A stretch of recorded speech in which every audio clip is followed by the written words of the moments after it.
that, I want to welcome everyone here on behalf of the New York State Senior Action Council. We've been around for 52 years. We've been in Ulster County for about, I'd say, 12 or 13 years now. And we do a lot of things. We're mostly interested, as far as Albany goes, in legislation as it affects seniors. And we do follow bills. We do let them know up in Albany if we're in favor of a bill or not in favor of a bill.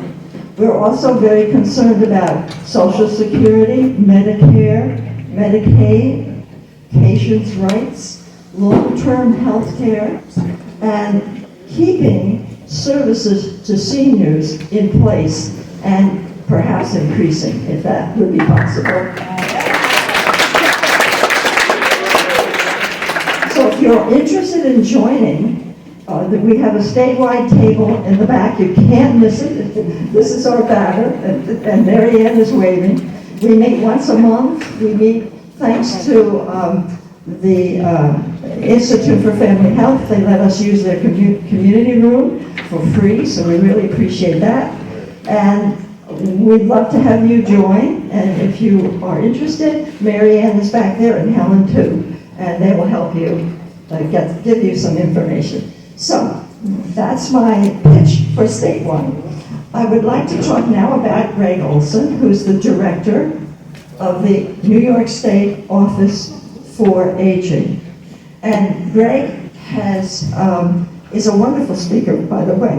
And I had the privilege of listening to him talk earlier this year. And he is such a good person to talk to seniors, gives us a wonderful feeling of achievement and not just being here for a long time, but doing things for a long time. So that's good. Now, Greg is the person who, up in Albany, he is in charge of all the Office for the Aging activities, whether they be activities such as programs, like our wonderful Ulster County Office for the Aging provides, and I know a lot of us are connected up with Office for the Aging. And we see Gloria back there. A lot of us know Gloria too, so that's wonderful. Greg not only oversees all of the programs in New York State that are for seniors, but he also, and I have to take a deep breath when I say this, he administers all of the funding, the New York State funding and the federal funding that affects seniors. So he has quite a job, but we're very happy that he's here today to talk to us about seniors in Ulster County, and everything else that he's interested in saying. So if you'll welcome him, here he comes.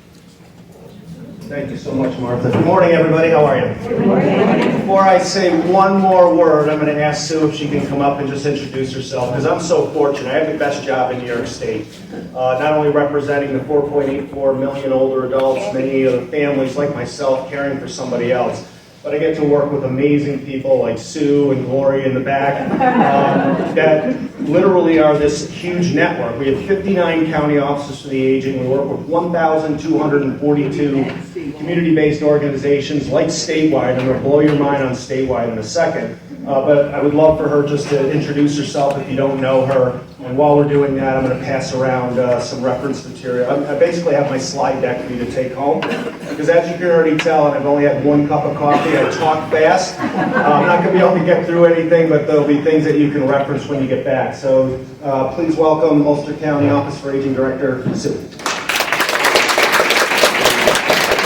Thank you, Greg.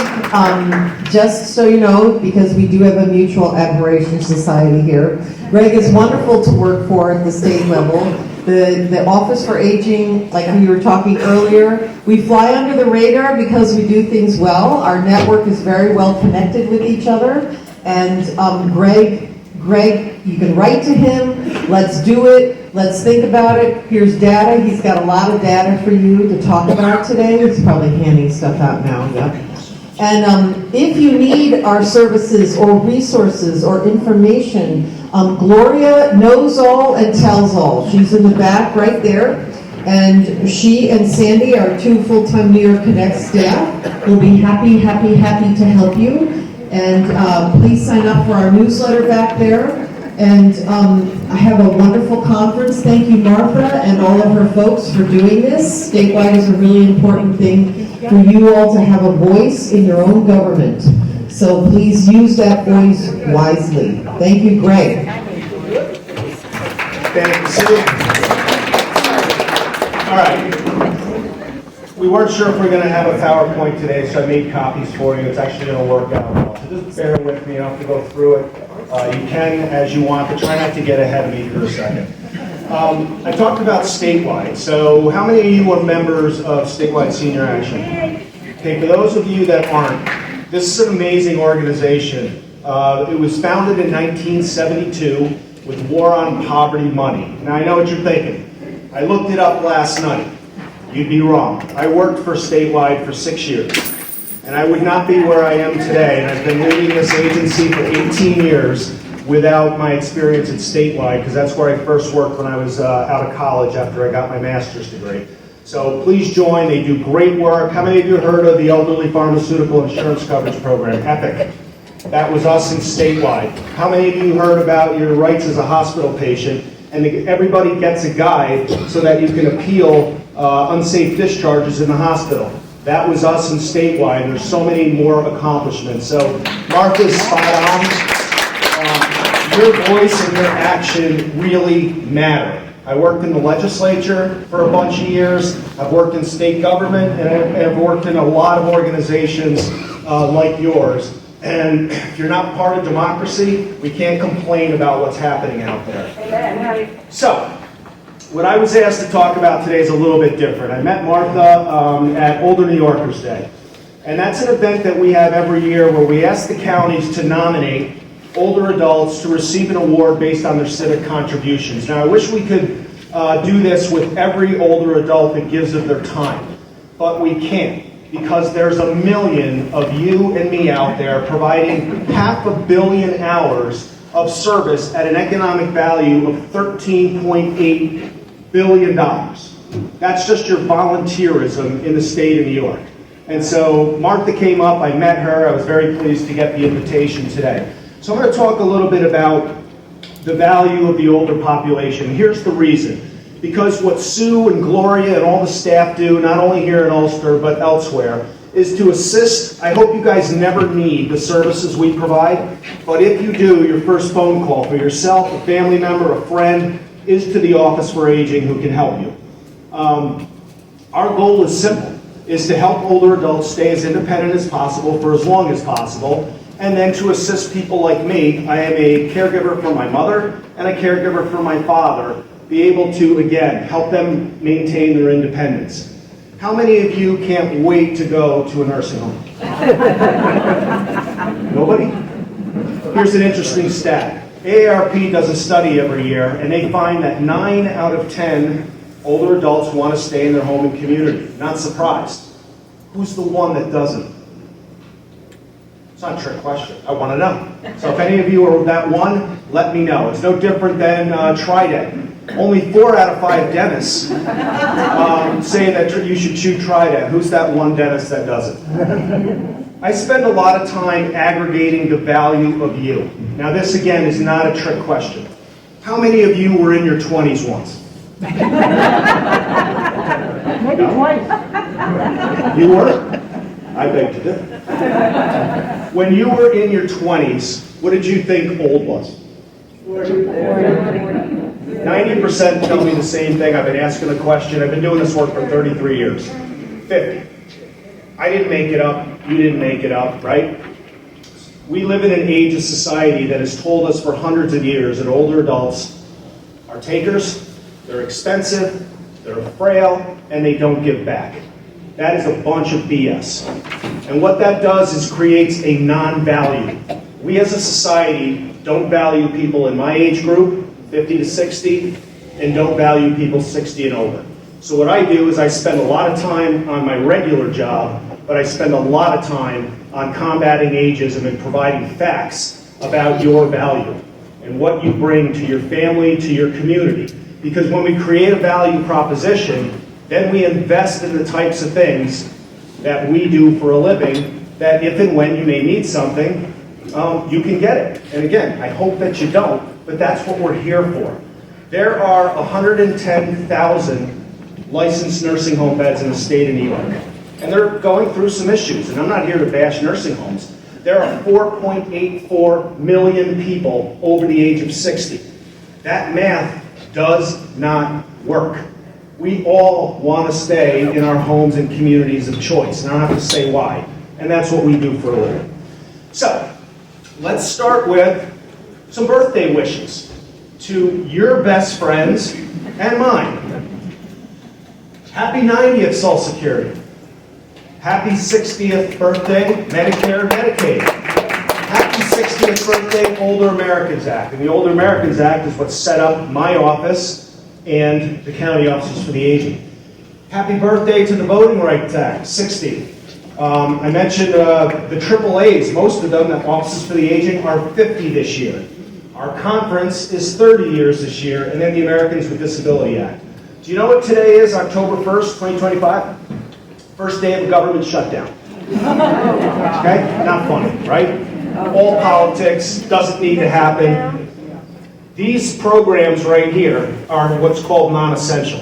So Medicare and Medicaid you'll still be able to get care and get paid, and doctors will get paid, but the workers in all federal agencies that aren't essential, like law enforcement, etc., they will all be furloughed, meaning they won't be showing up at work. So people at the Social Security office and so on and so forth. So let's hope that this is a short-term shutdown, that they can come to an agreement. What it does for our federal funds means they stopped yesterday. That's okay for now, because we get way more money at the state level, and the counties put in a ton of money to support you than we do at the federal level. But if this is something that's longer term, that's going to have a serious impact on Ulster County and every other county in the state of New York starting in January. All right, I was asked to talk again about your value. We can go back to the Older Americans Act. I'm going to lead through this because you guys have this. Things were very different in 1965 than they were today in terms of longevity, etc. If you're born today, you have a 50% chance of living to 100 years old. In 1963, John F. Kennedy designated May as Older Americans Month, which is great. We've addressed poverty. We've developed an infrastructure of services to help people. But this is a time, usually in May, where we talk about the value of the older population, and we're just not designed to do that. October 4th, 2018, all right? I went to bed that night. I wasn't feeling all that well. I woke up October 5th, 2018. Guess how old I was? Say it. 50. We just talked about this. Guess what happened? Nothing. Nothing happened. That was a long time ago. And so I ask you to think again about your own lives over the course of time. Are you ready to throw in the towel? Do you think that you don't have other things you want to do? You don't think that you have things to contribute to? Kids, grandkids, community, etc. I am done with the ageism and talking about each and every one of you like you don't matter, because you do. And we're going to talk about that. New York is always first. Check this out. FDR, now he was president at the time, but where was he from? New York. Signed Social Security into law in 1935. They started the idea of Social Security in the late 1800s. That's how long it took to get through. 1943, the first senior center in the nation was opened up in the Bronx, New York.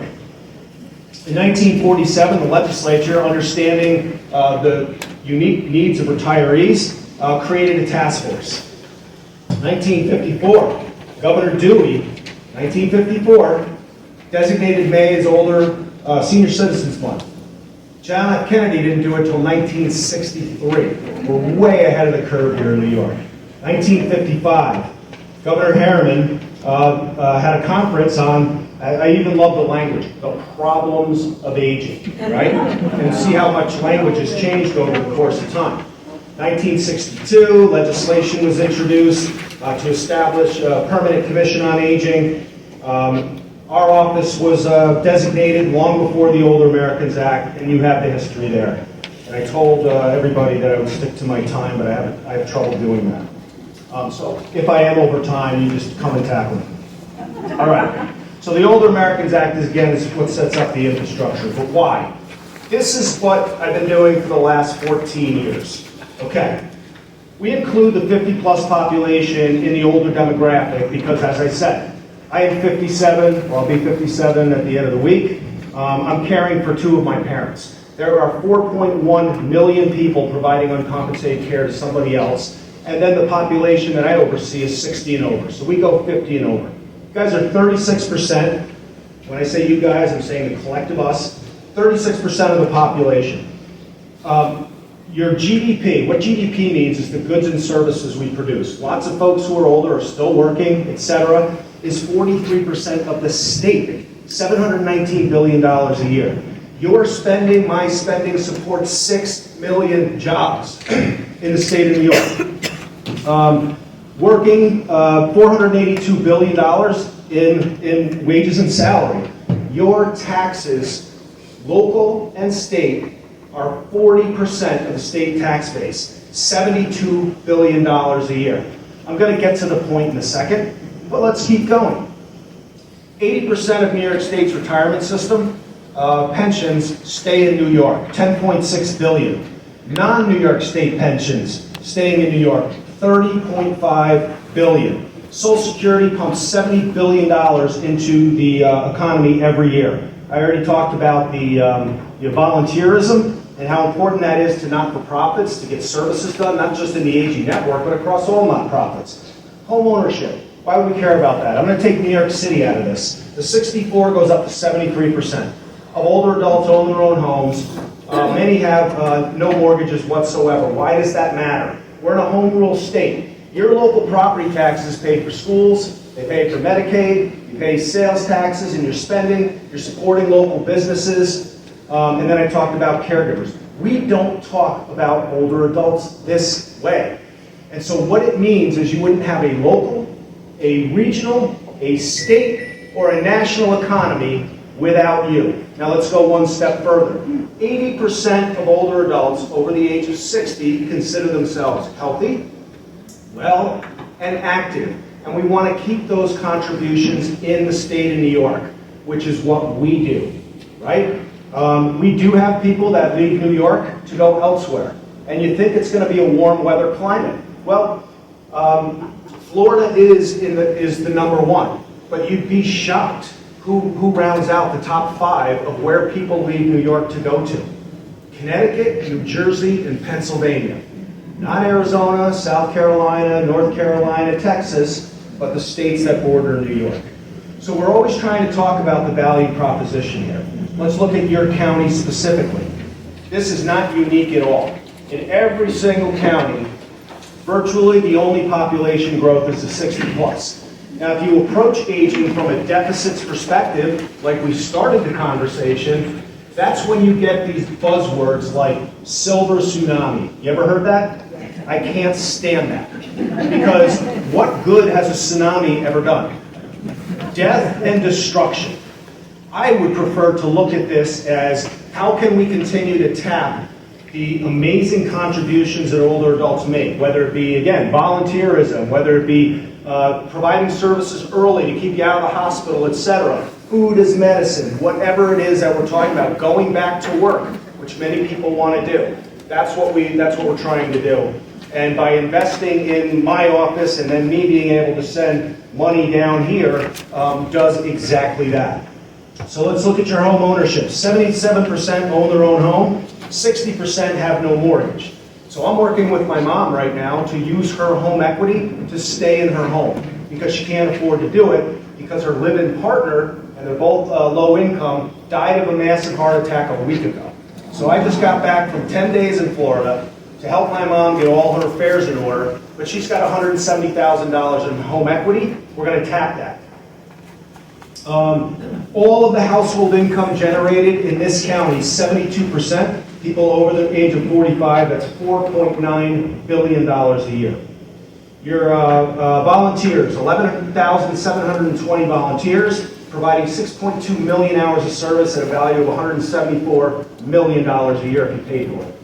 And then caregivers, those who are providing uncompensated care. You have 21,000 providing 19 million hours, and if you had to pay for that, it would be 360 million. That comes directly out of Medicaid. We've been doing a lot of innovation. We're the only ones in the country of 34 public-private partnerships with tech companies. You have a list of those in your PowerPoint, but I want to point out a couple because they're free. I pay for them, for anybody over the age of 50. So I'm not going to go through all of them. We have a report online, but I'm launching my 34th partnership in January, and that is designed to combat scams and fraud against older adults that cost you $52 billion a year. So I'm going to call Sue out right now because I sent out an invite yesterday for November 5th for the launch of this particular tool, and I will buy the licenses on behalf of older adults. So I know Sue got it. I'm calling you out in a good way, not a bad way. We have some of these already. We use some. You have Silver Shield? No, some of the lists. Yeah, okay, good. So the ones that I want to point out that are free, so when I speak to other groups, you guys have newsletter, you have social media, put them out there, they're free. So on the list here that says sustainable projects, Get Set Up is free for anybody over 50. First thing it does is teaches you how to use your tech. Whether it be a smartphone, a laptop, whatever it might be, and then you have access to 5,000 classes and courses whenever you want, 24/7, variety of different languages, it's free. If you're caring for somebody else, both of these, Trualta and Archangels, are free. They have the information back here. If you can't find it, simply go to my website, aging.ny.gov. I don't have time to go through all these. These are all the things that we're doing that nobody else in the country is doing, but now they're starting to replicate us. How many of you guys use technology? Right. Yay. There's this myth out there that older adults don't use tech. Well, guess what? They use tech, you and me, at the same rate as everybody else. And certainly, if you're as not tech savvy as me, I can learn. Now, here's who I don't want to learn from. My 21-year-old daughter and my 18-year-old daughter. And here's why. Because they think I'm an idiot. They think I should get it much quicker. And maybe I should, maybe I shouldn't. But what's great about Get Set Up is everyone who teaches those courses in their live are 50 and over. So it's peers teaching peers. I am never going to my daughter to understand my tech. I'm going to Get Set Up because it's free. All right. Greg, we have a tech class every Thursday. Got a tech class every Thursday, right here. Ulster County Office for Aging, everybody, tech class every Thursday. But you can also utilize Get Set Up if you can't make it. State budget was really good for older adults. You've got that list. I know I'm running out of time. I do want to say we have the largest investment in my agency in New York State history. And I got to thank the governor for that. And the reason why is because we talk about your values. She understands this. We talk about the services that we provide, how inexpensive they are, and all the wraparound services people get. Take a guess at what the average nursing home cost is in New York State. $15,000. Too much? That's a big range. Give me a guess. $15,000 a month. 15 a month. That's pretty good. It's between $145,000 and $180,000 a year. Sue and her team can keep a nursing home eligible person in their home for less than $10,000 a year without impoverishing themselves by spending down to Medicaid. And we do that through a variety of things. Our average client is an 83-year-old low-income female, lives alone, 4 to 10 chronic conditions, 3 limitations in what we call activities of daily living: bathing, dressing, getting up, toileting, etc., and 6 what we call instrumental activities of daily living: shopping, preparing food, paying bills, cleaning the house, doing laundry. That's our average client. And we can keep them home for 5 to 7 years at less than $10,000 that we pay for, not them. We can feed an older adult for an entire year in New York State through the home delivered meal program for $1,700. And that's what I'm talking about when we talk about return on investment. Why would our policy say we want people to go to a nursing home first, have to spend down to Medicaid, impoverish themselves, at $170,000, where you're not getting 24/7 care, you're getting 20 minutes a day if you're lucky, when we can keep people at home much cheaper. And that's the debate we're having right now. All right. I was asked to talk about the master plan. Again, there's a whole list of things that are in the state budget this year that I guarantee you have no idea about that are going to affect you positively. And what I do every year is I go through every single budget because, like you, we all touch different systems. We touch the health department. We touch transportation. We touch housing. We touch tax and finance. We touch the state park system, and so on and so forth. So I pull all of those things out there to show that the budget was really, really good now 2 years in a row for you guys. And the investment that we got is bringing $8.1 million of new money to this area, which is going to help the offices for the aging meet the needs of people who are on wait lists. And that's huge. That's been $200 million of new money since 2019 because of what I'm talking about here. So the MPA is, again, with the governor recognizing that aging starts the day you're born. If we can make inroads to help people get healthy and well in their younger years, their teens, middle age, that it's going to have a positive impact on older adults, and then to have a strategy on how we can support people staying here, because that's where we want to be, and the numbers don't add up. So the MPA, we went through a 2-year process. It was pretty intense. We had 400 pages of recommendations, 100 plus separate proposals. We did 20 public listening sessions and town halls. We had 430 stakeholders engaged, including the Office for the Aging. Over 800 meetings. We have a stakeholder advisory council, a council on state agencies. We had 8 subcommittees, 34 work groups, and 10 industry roundtables to pull this together. It's organized into 9 pillars. Not going to go through those, but they're things, again, that are going to resonate with you either directly or from the friends and families that you have. And then a couple snapshots of recommendations, because there's over 100 of them, but I pulled a few out that, again, I'm really interested in. Invest in NYSOFA. They did that, $52 million. Now, we have a long way to go, but that's extraordinarily helpful for Ulster County and every other one, because we have 16,000 people on a wait list for service as we speak right now. So it's going to make a huge impact. Incentives for geriatric specialists. There's hardly any geriatricians, not only in New York, but across the country. And one of the things that's being proposed to be eliminated at the federal level are all the incentive programs to get people into healthcare and long-term care. There's only one geriatric specialty program in the country, and they're proposing to eliminate that. Supporting caregivers. Again, we talked about that. We got 4.1 million in New York State. Food is medicine. A whole section on that. Why would it take people so long to understand that food is medicine, right? But along with that, we also need quality oral care, hearing, vision, all of those types of things. We have a $25 billion 5-year housing plan, elder abuse, financial fraud and scam prevention, one office for benefits. Did you know if you're a veteran, how many veterans are here? First, I want to thank you for your service. I work very closely with veterans because 70% of the state's veterans are over the age of 60, 440,000.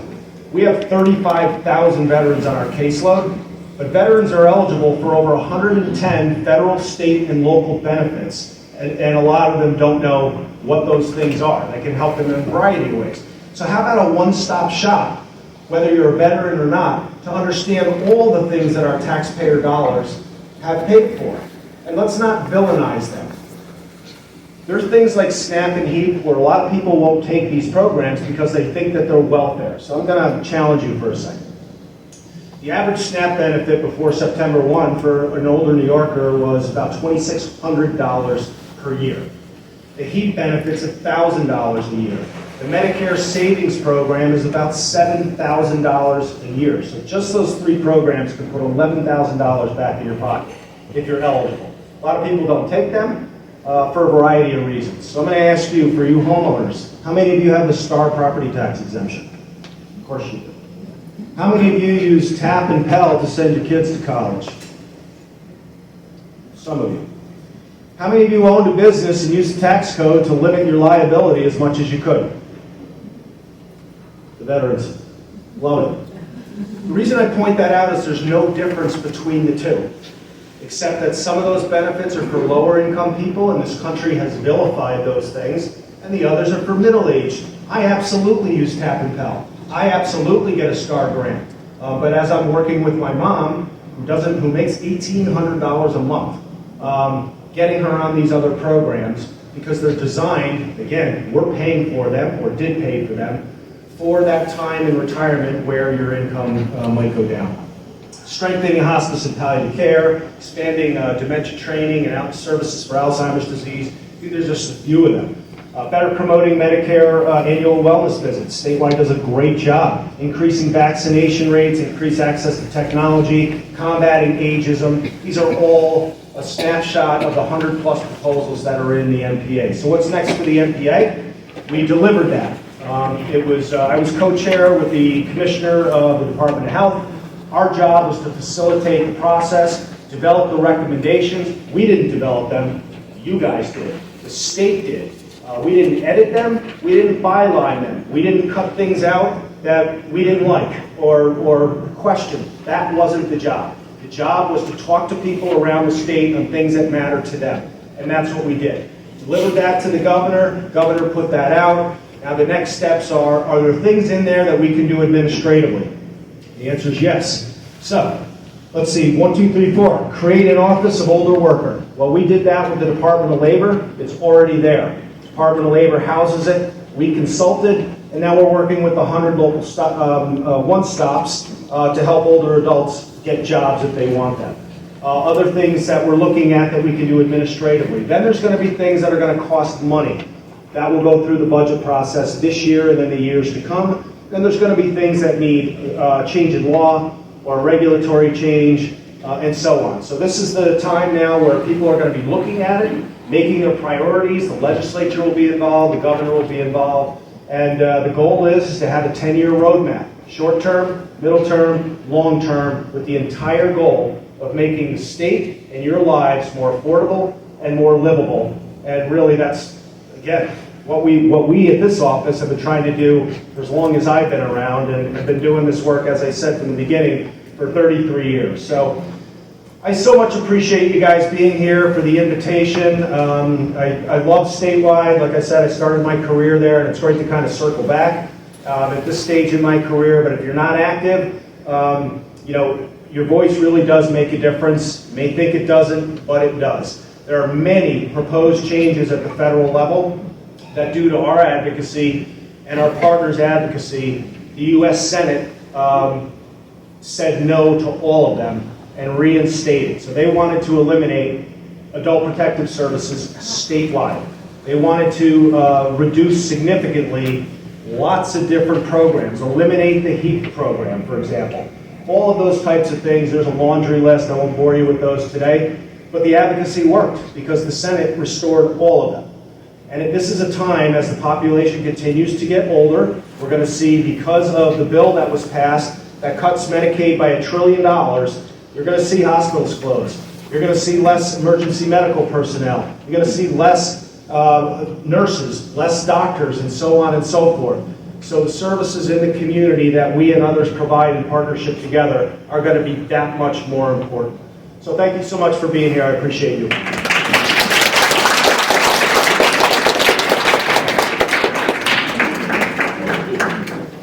Thank you, that was wonderful.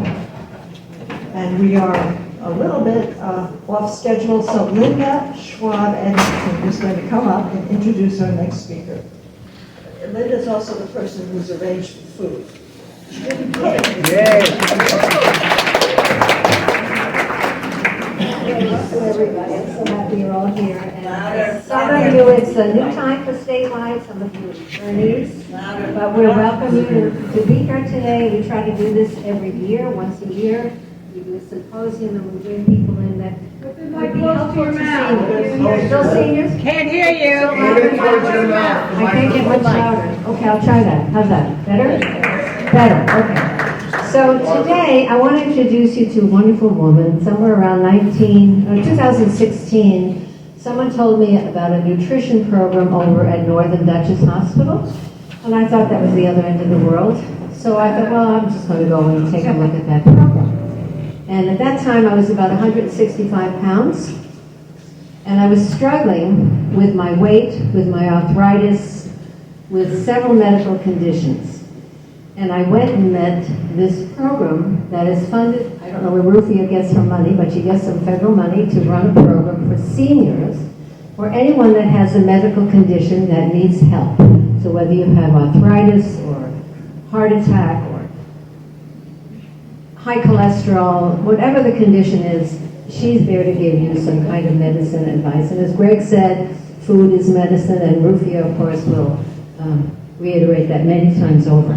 So she certainly changed my life. I'm 35 pounds lighter. I've never felt better in my life. I exercise seven hours a week, minimum 7 to 10, because movement and food are the things that keep me alive. So without any further ado, I want to introduce this marvelous woman, Dr. Rufia Payman from Northern Kentucky.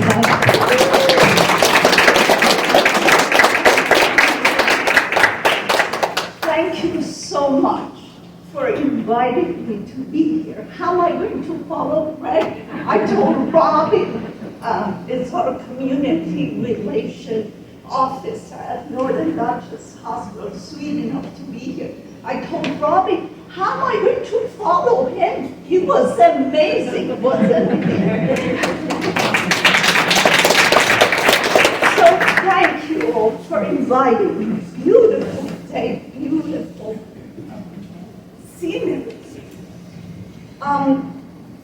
You all hear that healthy eating is going to make you strong.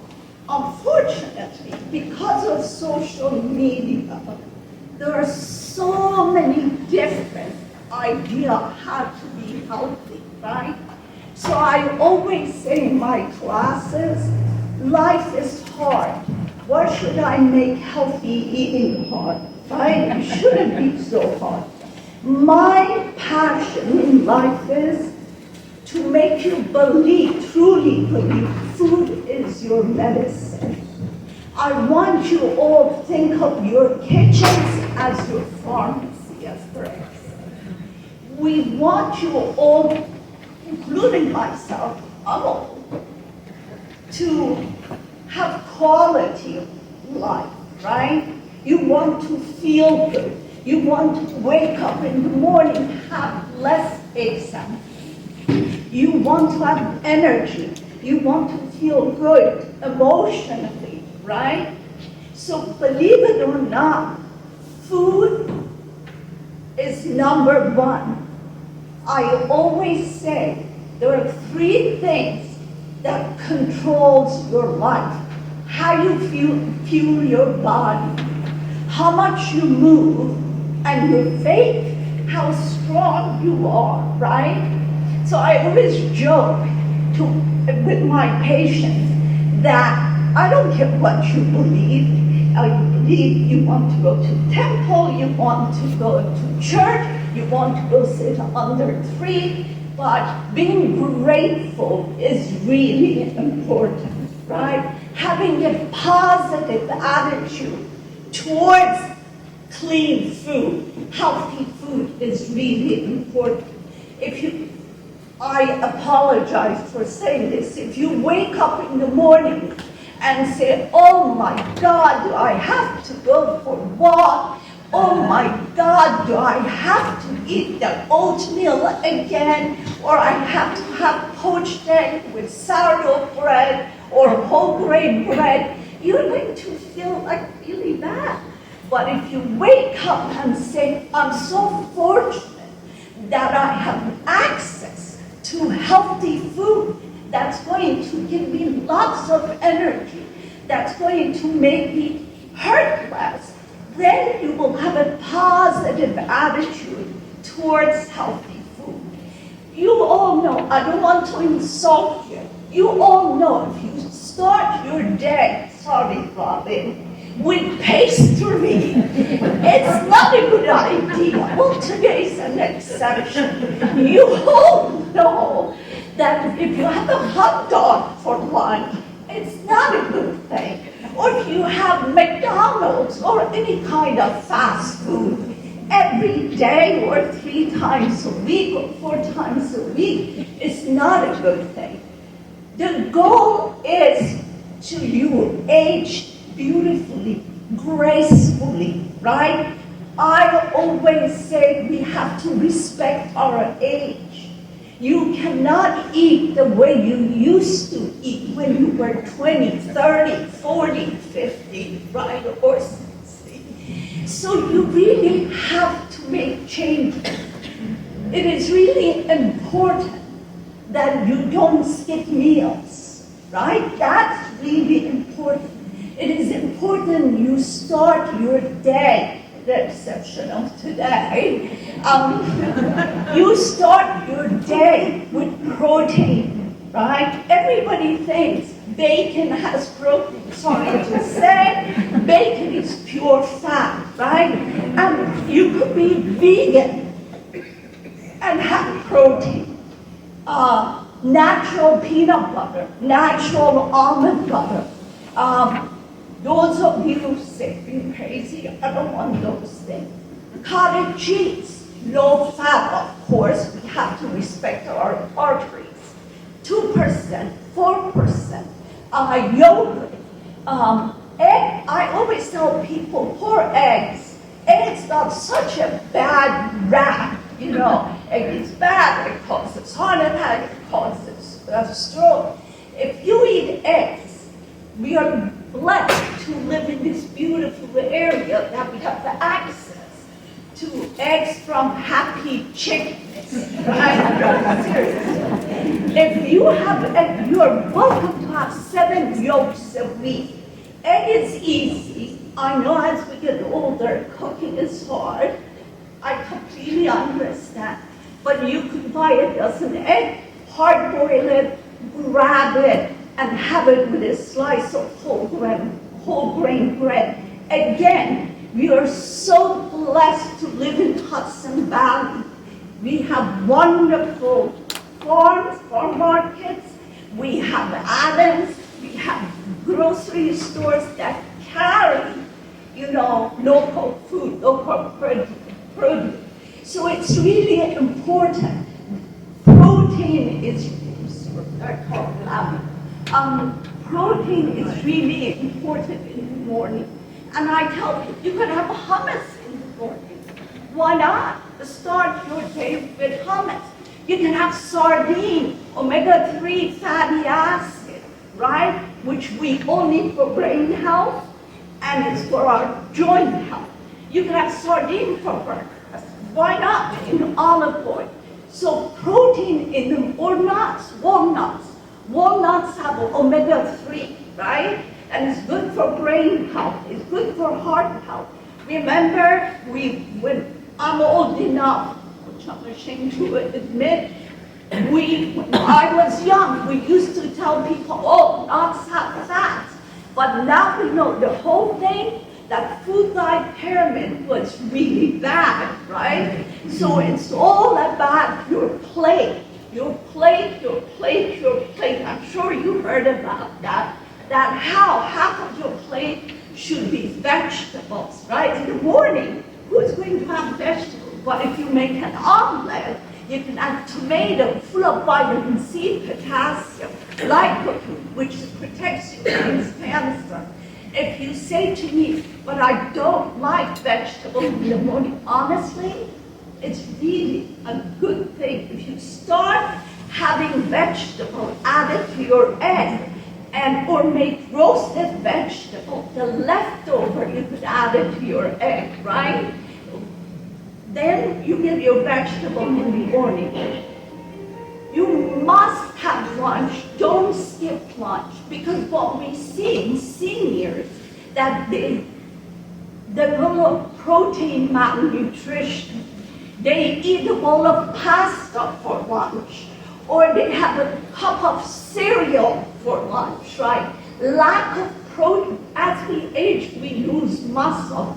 I'm not saying eat a lot of protein, but you need minimum 20 grams of protein per meal, right? A cup of lentil, A cup of chickpeas, black beans, white beans has 18 to 20 grams of protein.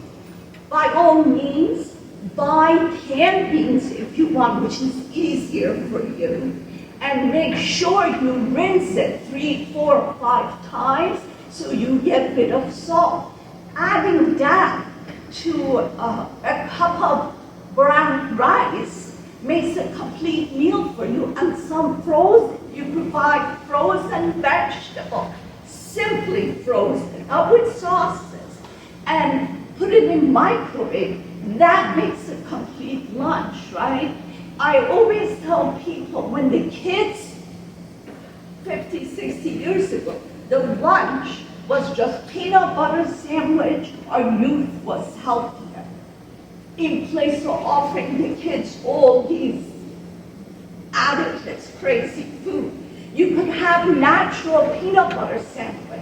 It is important you read labels. You don't want a bread that has enriched flour, right? Make sure you read the ingredient. That's really important. If you need to snack, don't snack on empty calories. You need to feel good. You need to have energy. And I tell you, during the pre-diabetes program, actually the funding is sponsored by Northern Dutchess Hospital. That's where we get from. Our funding is from Northern Dutchess Hospital. We started 2014, September of 2014. During the program, seeing the results of clients, not only weight loss is secondary, that comes with clean eating. Watching people's A1C drop, their cholesterol drop, their triglyceride drops, their blood pressure. We also, Newbanks sponsors a program, Food Pharmacy. And I've been running that program on Wednesdays on North Hamilton Street with collaboration of Dutchess Outreach. And it's for clients who are food insecure and have hypertension or diabetic. I had a client, 87, last Wednesday told me I'm off all my blood pressure medication. So to me, that warms my heart, right? The purpose is you age gracefully, you stay, he said it beautifully. My goal is to teach people to love the food that loves them back. That is my mission in life, that to make you believe that broccoli is your best friend. Green beans, zucchini, spinach is your best friend. We live in Apple Valley. Apple and natural peanut butter instead of cookies and empty calorie. How many of them off or you think pretzel is healthy? Pretzel is poison, right? Doesn't do a thing for you. But if you eat an apple or a banana with peanut butter or almond butter or sunflower butter, that's your best friend. That is your best friend. The goal is for you to learn to love the food that loves you back. You also want to make sure if you're eating meat, animal protein, it's lean. Chicken, turkey, pork, beef, I know it's expensive, breaks my heart. It is, read the price of food is outrageous. It should be grass-fed, no hormone, no antibiotic. If you were eating 6 ounce, cut it to 4 ounce. Buy less of red meat so you can afford. If you have hard time cooking chicken, it's hard for you to put it in the oven or to cook, or I have clients who tell me, I cooked for 50 years, I'm tired. So I say you can go buy it, roasted chicken, make 2 hot meals out of it, and the breast meat chicken salad, right? So that, and people ask me, should I use mayonnaise? Should I use low fat? Should I use olive oil mayonnaise? To me, use the real thing, but use very little, right? We in this country, we do everything in extreme, right? We all have, including Rufia, we all have portion distortion, right? Look, I'm serious, and I grew up in a culture is that if you go to somebody's house, you don't finish the meal, you are disrespecting people, the host. But please, be mindful of how much you eat, how much you move. Hydration is really, really important. We, as including myself, as seniors, we forget to drink water. You need to drink minimum 64 ounces of water a day, minimum. Hydrate. A lot of times you think you're hungry, but you're really dehydrated, right? So if you don't like water, infuse it with strawberry, oranges, like I put frozen strawberry in my water. So you can flavor your water. Please stop drinking soda.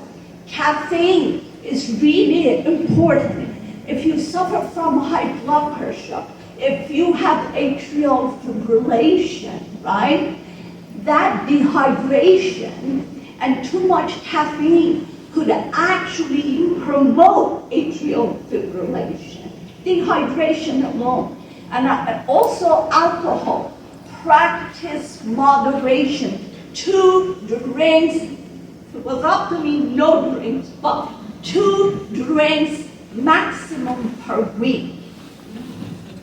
If per week, per week. And I'm sure you all saw the report. Alcohol promotes breast cancer, ovarian cancer, colon cancer, the stomach cancer, lung cancer, brain cancer. So please, try different kind of herbal tea. Herbal teas are great, right? And counts as water, where caffeine dehydrates you. So it's really important you hydrate yourself. Fiber, fiber, fiber. Fiber doesn't mean, when people ask me, I said fiber doesn't mean you go buy fiber tablet or you buy cereal. To me, cold cereal are poison. They're all sugar processed, not good. The only cereal that is good is good old-fashioned oatmeal. I'd rather you eat 100% whole grain or rye or sourdough bread than eating cold cereal. You say to me, but I need my calcium, I need my milk. Talk about fiber. Spinach has calcium. Swiss chard has calcium. Leafy green in general has calcium, right? Almonds, all the nuts have some calcium in them. Of course, dairy has calcium, low-fat dairy, which you should do. Yogurt, you should do low-fat cottage cheese, particularly the cottage cheese, Swiss cheese, which Jarlsberg is the best because it has less fat. And I know some people tell me it doesn't taste good, but you get used to it. The way we eat, it's a habit, right? So I understand it's hard to change, but make gradual changes. The purpose is we want to keep you out of hospital, right? And the purpose is to stay home, not in a nursing home, and truly enjoy life, to have the energy, to feel good. Omega-3 fatty acid, if you're vegetarian, flaxseed, chia seed, a tablespoon of each per day, amazing source of omega-3 fatty acid, olives, salmon, sardine in olive oil, right? Not in water, because when you buy sardine in water, they rinse it. So how are you getting the good, healthy fat? So that's important. So you really have to have, I always believe, you have to have variety of food. You cannot eat the same thing every day. Different food offer you different nutrients. So isn't it better to get all your nutrients from food? It's really, really important. You try to eat 5 cups of, that's where the fiber comes in. 5 cups of vegetable per day. Frozen as good as fresh. No canned vegetable. Unless, God forbid, you have surgeries, GI surgery, you can't tolerate it. But frozen, as good as fresh, is quick, and you can put it in the microwave. Herbs and spice, salt is your enemy.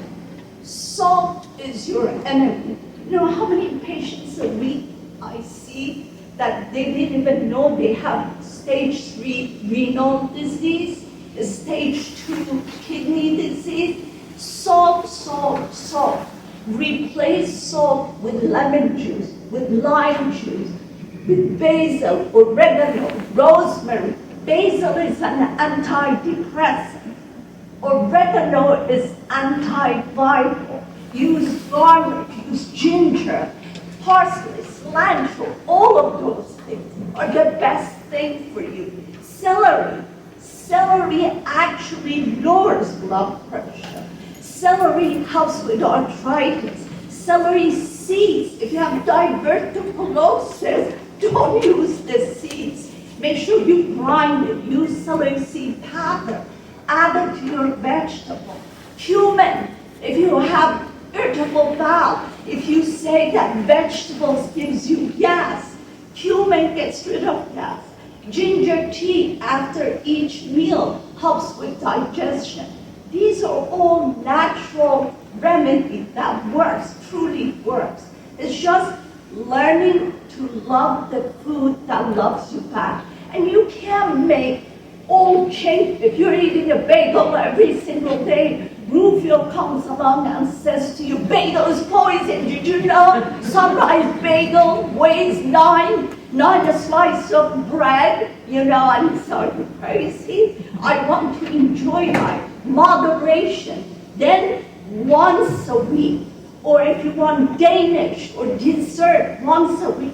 If you want to eat pizza or lasagna, limit your favorite food to once a week, right? Read and say to yourself, I don't want to end up in a nursing home. I don't want to be a diabetic. And those of you who are diabetic, you truly can manage your blood sugar with what you eat, how much you eat. There's a study came out of Europe 6 months ago about managing diabetes. So in my DPP class, one of our providers, primary care provider, emailed me, said, I want to be part of your class. And I said to myself, why she wants to be part of my class? So I'm very fortunate. She is part of their class. And when she heard me talking about this study, that the order you eat your food, drink for diabetics, pre-diet for all of us. If you drink a glass of water, 8 ounces, 6 ounces, before you start your meal, then you eat your vegetable first, then your protein, last your starch, then finish it with water, and go for 5-minute walk, no impact on your blood sugar. For a doctor to listen, like, she's crazy, what's she talking about? So she went on her own, bought this continuous glucose monitor. She said, that was my gift for Christmas to myself. She cannot believe the impact of the order you eat your food, the water before meal, and 5-minute walk. So it really for all of us to walk 5 minutes. You could do it around your kitchen after each meal. That helps with digestion. It's the best thing you can do for yourself. So start practicing little things. Then 3 months goes, you see how much change you've accomplished on your daily routine. Please, no fruit juices.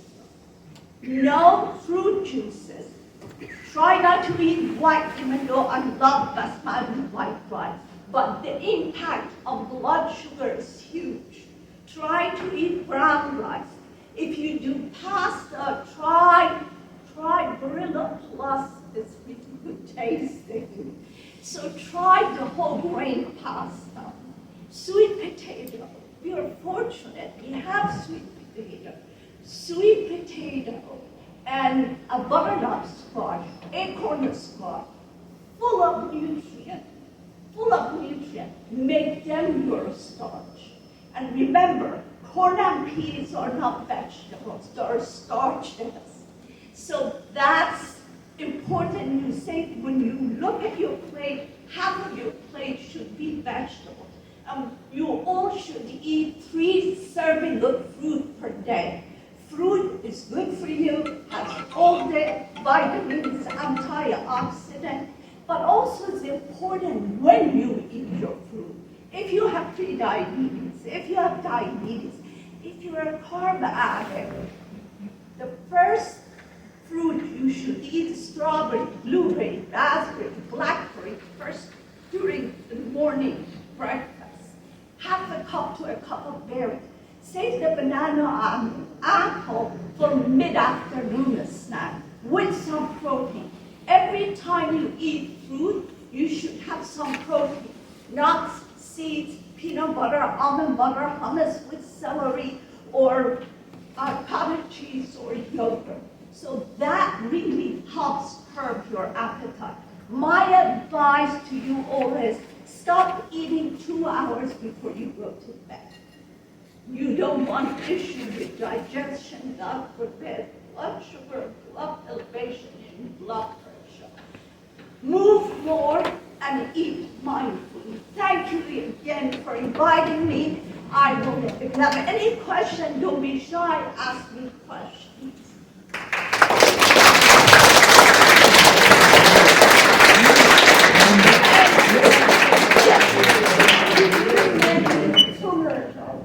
Oh, list of everything, and I put that on my sourdough bread, with ginger, before I put on my toast. Very good. Turmeric, you have to make sure you buy organic turmeric powder, right? And you have to remember it's a blood thinner. It's anti-inflammatory and blood thinner.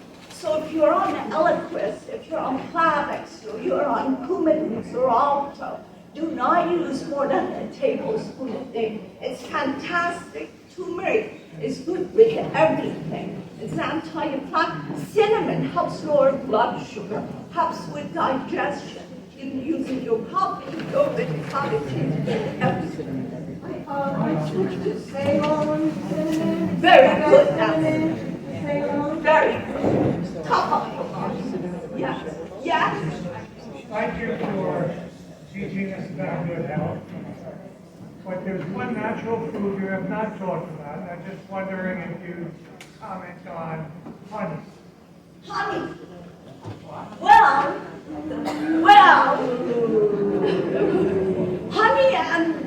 Honey and maple syrup, they both have vitamins, they have mineral, especially if you have not honey from China, has to be local honey. You have to make sure you buy local honey. And again, it's sugar. I call fruit God's candy. Honey is God's candy. Maple syrup is God's candy to us.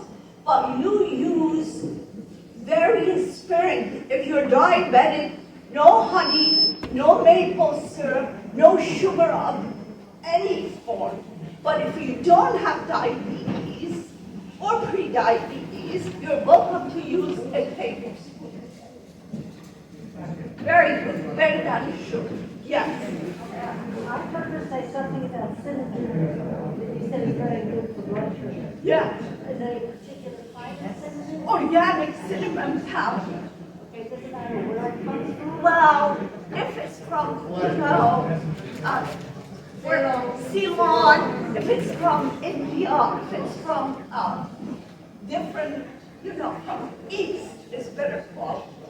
But organic, yes. Well, what about vinegar and apple cider vinegar? Apple cider vinegar is good, but it makes your body alkaline.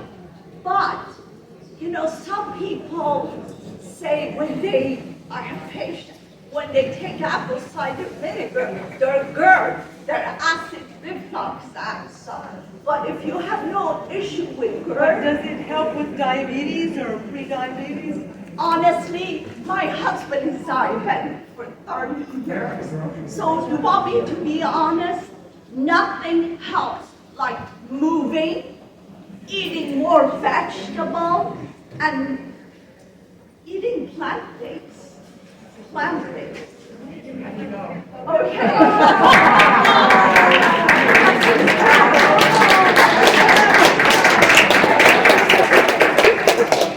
Really has to be back. Food pharmacy. A lot of people are waiting for her on the other side. But I want to thank you all. Please eat. Food is your medicine. Make your kitchen your pharmacy. Love the food that loves you back. Our next presenter is ready to start. Oh.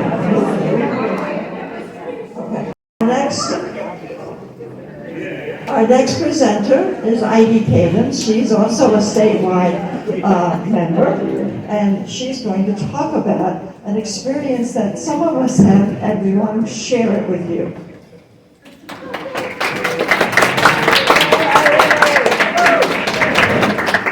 Thank you, everyone. I am a member of the New York StateWide Action Council, if I got it right. And so I wanted to. Today, I have an assignment. My assignment is to talk about artificial intelligence. And I use the word assignment deliberately because it really reflects on what I'm supposed to do today. So I'm going to tell you a little bit about how I came to be standing here talking about artificial intelligence. I'm not a tech person. Now, there must be people here who are retired engineers and tech people. I'm sorry. Not loud enough? No louder. Too loud. Louder. Okay, louder. Point it to your mouth like this. The microphone's designed to turn it that way. Yes. Okay, Yes. thank you. Yeah, appreciate it. So, I have this assignment, all right? And I'll tell you why I came to be standing here. I know that in the audience, a lot of you are, retired technical people, engineers, and you know a lot about artificial intelligence, but not me. I'm actually, my background is a public health person and healthcare, all right? So this assignment came to be when we're planning this annual gathering to get all of you together so that we can actually talk about issues that are important to us as senior citizens. And we're sitting there in this meeting figuring out this year what we should be doing. So we got Greg talk about, our contribution as seniors, and we know now how to stay healthy. And then we were talking about what else would we be dealing with. So one of the people, actually Florence was the first one. Florence right here is the first one who said, I'm really confused about AI. It's all over the place. What is this all about, And then people start to talk, and it seems like as senior citizens, we're just inundated with information, right and left, magazine, television, newspaper. It's just like talking about AI everywhere. And we don't really know what this is all about. I find that, people generally, the way they express it is they're confused about it, but they're also very curious about it, and they're scared about it. And they just don't know how to reconcile, the environment in our lives In the old days when we read magazines and read newspapers, nowadays, online and ChatGPT, we hear about all these stories and we don't know what this is all about. So we were trying to find a speaker for today, right? I'm telling you why this assignment came to me. We're trying to find a speaker, and we discovered that all those people who are possible speakers are tech people. They want to talk about coding, they want to talk about IBM. That doesn't concern me and us as senior citizens. So I came up with this idea. So I said to the group, I said, why don't we ask AI itself to explain itself how it, what it does for senior citizens and how we should be aware of it and what type of, safeguard that we should have. Why don't we ask AI? Because it's supposed to tell us things, right? So a friend of mine told me that I'm a classical example of when you are in line, you fail to step back. And I was given this assignment. So anyway, I took a couple of weeks talking to AI and saying, what are you? What would you do for us? And what should we be aware of? So today, I'm going to share with you what I discovered, what AI told me in terms of what we found, in terms of how it affects our lives as senior citizens. So I'm a non-tech person, just a regular senior citizen, local senior citizen, because I've lived in Ulster County for over 50 years. So I'm just like us, all right? So I'm going to talk about artificial intelligence, how it impacts the life of senior citizens and the associated safety concerns. The fact is, we are now living in an environment that we are using AI already on a daily basis that we may not be aware of. All right, and I'll give you two examples. These two I really love. One is the weather report. Every morning when I get up, I go to my cell phone and I type in weather channel, and it tells me, it will rain by 11 o'clock, that type of stuff. So there are nobody sitting somewhere in some office, human beings, who look up the weather. What did I do? Sorry, getting undressed here. Sorry. No, there are no staff offices that somebody sit there and try to figure out the local weather for us. But somehow, my cell phone tells me that it's going to rain at 11 o'clock, right? So anyway, it turns out in my asking AI, finding out information, the weather, there are millions of pieces of data. It comes from satellite, radar that we already know, the airplanes flying around the world that the monitors to monitor the atmosphere. It turns out that our government actually buy that data, all the atmospheric conditions where the airplanes, the commercial carriers flying around the world. And then there are all these buoys bobbing around in the ocean, weather balloons that got sent up to the atmosphere, satellites and all that. And there are these millions pieces of atmospheric weather information get sent to this supercomputer in Virginia, and then AI will organize the information, analyze it, and spit out these predictions, and then it gets sent to government agencies, the Weather Channel, all that places, and then it becomes our weather report, which I love because I can't live in the morning without knowing when it's going to rain and so on. And then, of course, it also benefits the emergency preparation so that people know if they have flash floods and that the typhoons. I'm sorry, I'm from Asia, so I call them typhoons. You call them hurricanes here. So there's that. Another AI that we use all the time is, have you ever gotten an email from a bank and say that, hey, your credit card charge, there is one in Nebraska. Is that you? Right? We get that all the time. So you would have to actually answer, yep, it's me, before the charge will go through. Now again, there is no office anywhere, no bank hires staff of people monitoring every charge that you make on your credit card. So it is that kind of risk assessment and prediction of your spending habit in your credit card that is generated by AI So those are just two examples. The others are like navigation, you know, how you go from Rosendale to Burlington, Vermont. It actually tells you how long your estimated arrival time, the traffic condition, all that stuff. You and I, even though we're, well, for me anyway, rather uninformed, non-technical person, I use it every day without actually thinking about that we're living in an AI environment.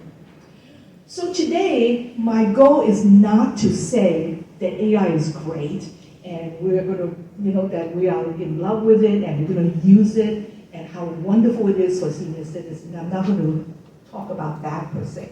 I'm going to just basically show you what are some of those things that are around us that could be useful to us. And I'm also going to talk about some of the risks that I gather information from AI. So it's actually talking to other people and so on and so forth in terms of what are the risks and associated concerns that we should have. I am going to also have a live demonstration of a chatbot because it's kind of like if, you know, for the first time I use it, I was just astounded. I thought this is actually pretty fun, you know. So in a way, you can think of it as fun or as usefulness, but also there are kind of issues that we need to be concerned about. So that's what I'm going to do today.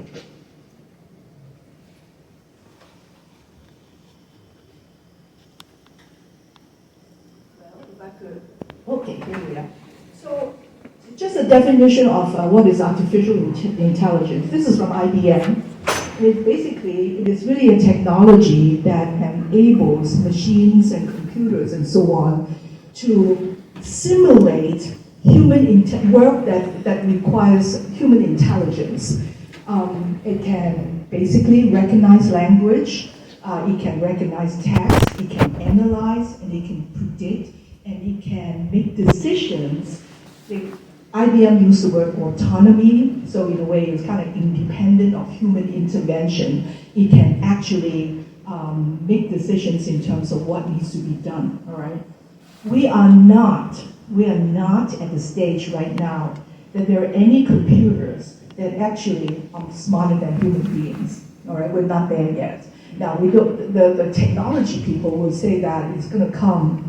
And I don't doubt it. I think that the development of AI, from what I have learned so far, is really incredibly kind of speedy. So, you know, in the future. But right now, I don't think that that human beings can be sort of like be pushed aside and the machines will take over our lives. We're not there yet. So the AI applications can identify objects, understand and respond to human language, learn from new information and experiences, and make detailed recommendations to users, and act independently, all right? Now, so today, I'm going to focus on three areas. One is daily activities. The second one is healthcare. The third one I'm going to talk about is what I found about learning and stimulation. Because as older people, learning and stimulation, I think is really critical, in addition to a healthy diet and so on and so forth.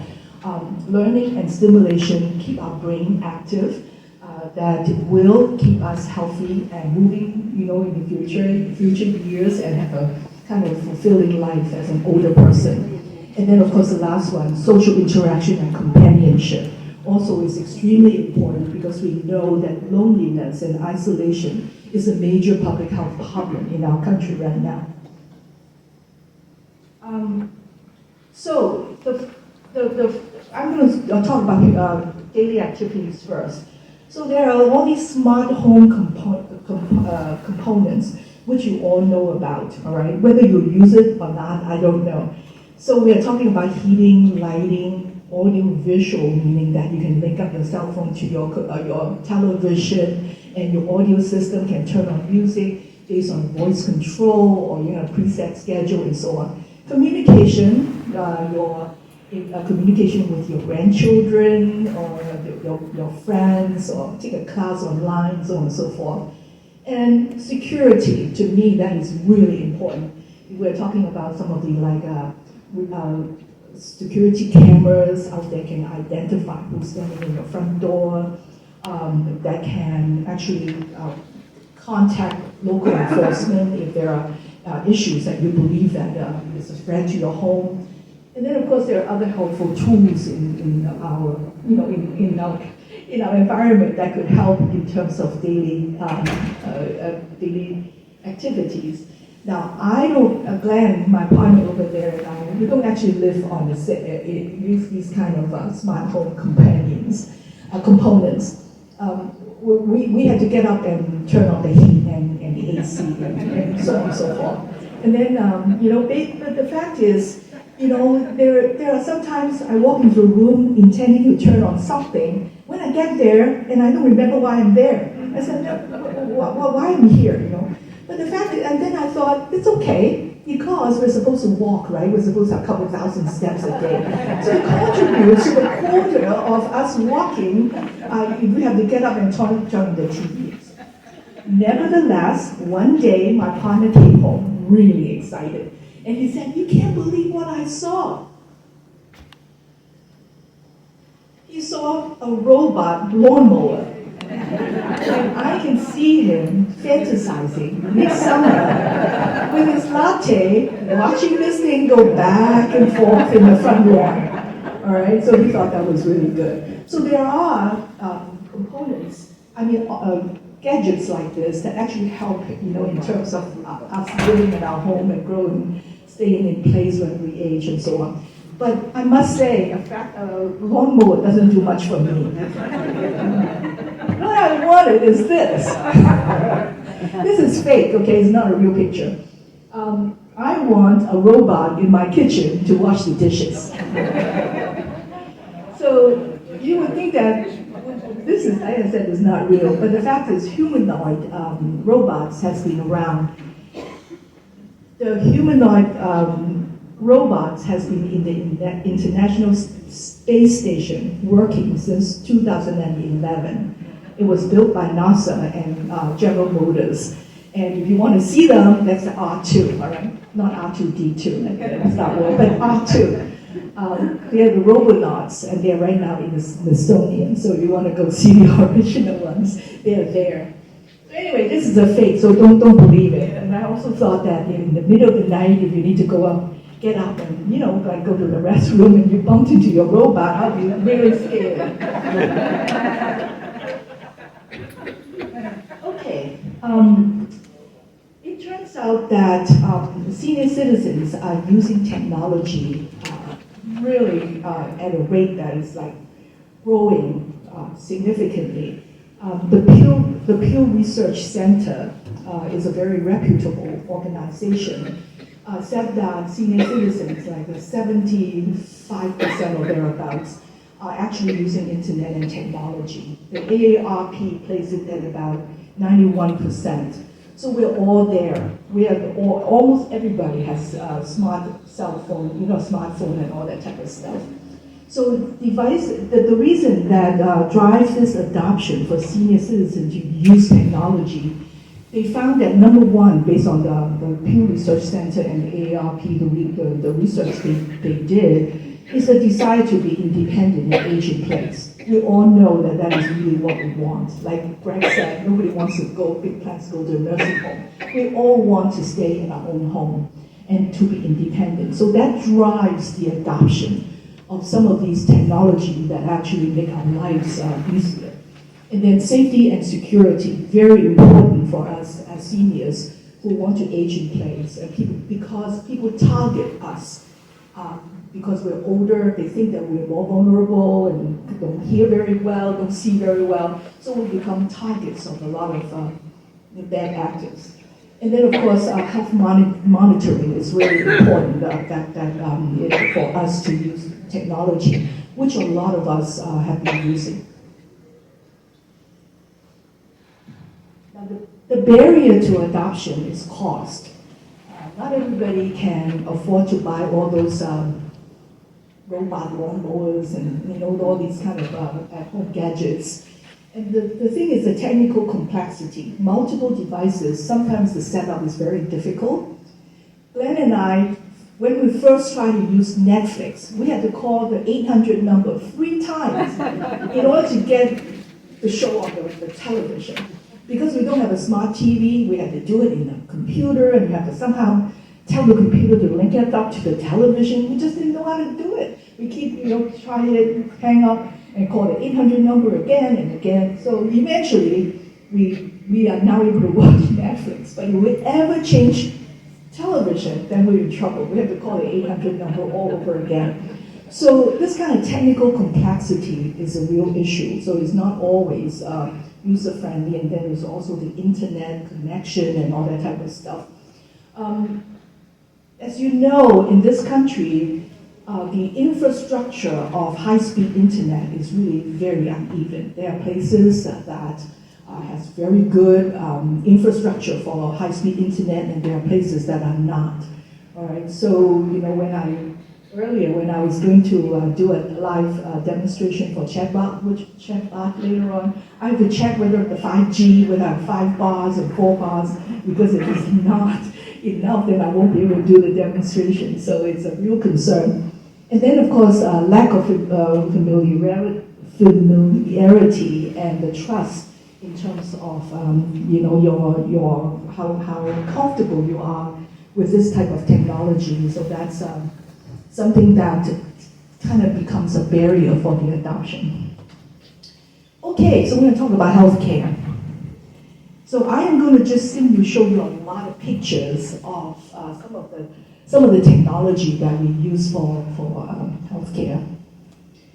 Now, so application in healthcare, AI-powered health devices basically can continuously monitor your vital signs and so on. And because they are able to do that, if there's any emergency situation, you can actually gain access to healthcare providers immediately.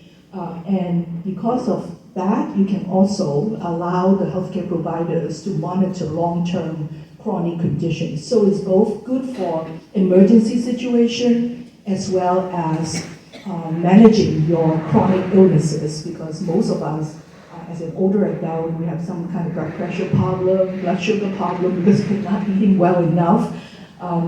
So it's one of those things that can be done now. So this is just, I'm going to show you a lot of pictures. This is the medication reminder. Remember that old-fashioned one? Yeah, I love that. Now you can have an app, and it's, in Android and iPhone, they all have a free app that you can actually do your medication reminder. And then this fitness tracker, you're all familiar with it. Everybody is using it and wearing it. And here is the continuous glucose monitor. You're also very familiar with it. You see it on television being advertised, 5 times a night. If you have AFib, if you have AFib and atrial fibrillation, people would have EKG monitor at home. That you can see there are some abnormalities. You can contact the doctors. Telemedicine, healthcare visit with a provider. Unfortunately, yesterday was the last day that Medicare will pay for telemedicine in areas that are not healthcare, what do we call it? The shortage area for health providers. It was basically, originally it was designed for rural area that is really isolated, that there is no access to healthcare providers very easily. So during the pandemic, this was put in place that Medicare will pay for these visits no matter where you live. So if Congress does not renew it, it sort of terminated yesterday, and we all know that Congress right now is quite busy about other stuff. So it is now only payment for Medicare for these type of visits will only be basically at the health profession, health provider shortage area. I forgot exactly what it was, how the terms were. So anyway, it is an incredible service, or at least ability for people who may not be as mobile as you would like, to be able to make a healthcare visit with a doctor or nurse practitioner and so on, using telemedicine. All right. And this one is really important, and this is the AI-assisted diagnostics. They have found that right now, like MRI scans and all that type of stuff are greatly improved because they are AI assisted, kind of really can read the scans much better. The first time I confronted was I was at my dentist a couple of months ago, and the dental hygienist was cleaning my teeth, and then when the dentist came in to check, she said to the dentist and said, well, the AI said that she got a cracked tooth or something. And I was just like, what? You know, like now the AI tells me I got a cracked tooth. So in a way, the AI-assisted diagnostic really, I would say, improve the ability of healthcare providers to give up the kind of care that we need. Okay, the next one I'm going to talk about is learning and stimulation. There are language translation, personalized learning platforms, and cognitive training games. Those are the three areas that I want to show you. This one is from Google Translate. It's a mobile app. It is real-time translation that supports natural conversation in 70 languages. All right. The app can also generate personalized practice scenarios to help you learn a new language, which I intend to do. I sort of just formally retired from my second career like 2 weeks ago, so I'm going to learn a new language. So you can actually practice with this particular app, and you can say, well, how do I say this? And it will tell you when you will correct your pronunciation and so on. I was debating whether I should put Google out there because I decided today I wasn't going to basically sell anything for anybody. So I would like not to use brand names or things that, you know, later on I will show you some other things that are useful for us in terms of learning and stimulation. But Google has become such a common word. It kind of like becomes a verb. It probably will go into the dictionary very soon, I don't know. So it's kind of like, you know, like take an aspirin or Band-Aid and Google. It's like just become regular words. So I decided to put it there. So the graphic and the words here is actually from Google itself. I can write that. Now, here is a screenshot of something called a virtual senior center. And where is Marlene Rice? Marlene, thank you so much for bringing this information. She basically notified us that she found this. The virtual senior center, subsequent to that, I looked it up, and Greg, I think Greg left already, right? He was the one who was sitting there in this video introducing it, and it is really a senior citizen group that everybody joins remotely. And I wanted to show you that they have these class schedules. They have these wonderful, wonderful classes that you can sign up for, in addition to kind of like a get-together, kind of chat sessions, so people just simply connect up and talk to each other and so on. Here's an example of one of those classes in this virtual senior center. And I thought this would be interesting. It is travel through history after the Civil War, Reconstruction era, and its struggles. So that sounds really interesting, you know? So you can basically, it has a time. It's going to be tomorrow, October 2nd, from 10 to 11. And you can join up if you were to sign up. How do you get to the website? I'll tell you in a second. This one is a tech overview, same class from the virtual senior center. It's called Tech Overview, Sensing Scans, and Awareness. All right. So this virtual senior center, you can sign up for like $200 a year. But if you are a New York State resident, the Office for the Aging is giving, you can get a code from them and you can do it for free. I talked to them yesterday. They said that the funding from the Office for the Aging for this free participation. Basically, it's through a grant from the Office for the Aging, and it will last like for at least a year, and they will probably renew it, but they will let us know, if it is like renew or not. All right. So when you want to get to it, simply just Google Virtual Senior Center, and then you will find the link. And it is actually not that easy to sign up because the code that was given to us by Greg Olson, that I saw the video because Marlene sent that information, didn't really work, but the phone support was great. So I called them up and I said it didn't work. So they actually put me through to the technical team and they walked me through the sign-up process. And it was very, very easy as soon as I was able to talk to somebody, and they were really, really helpful people. So just Google Virtual Senior Center. You sign up. You do need a code from the Office for the Aging, our local. So but the code didn't, like I said, it didn't work. And then you can access those classes. And here's another platform that offers classes, because we're talking about learning and stimulation here, right? So this is from AARP, of a senior planet, and I don't know whether it costs any money or not. Probably you would need a membership or something. Also, they have classes here, online classes and in-person classes. And here's an example. This class is last week, but it cycles around. And this one is called, is it a scam? So, something for us to think about.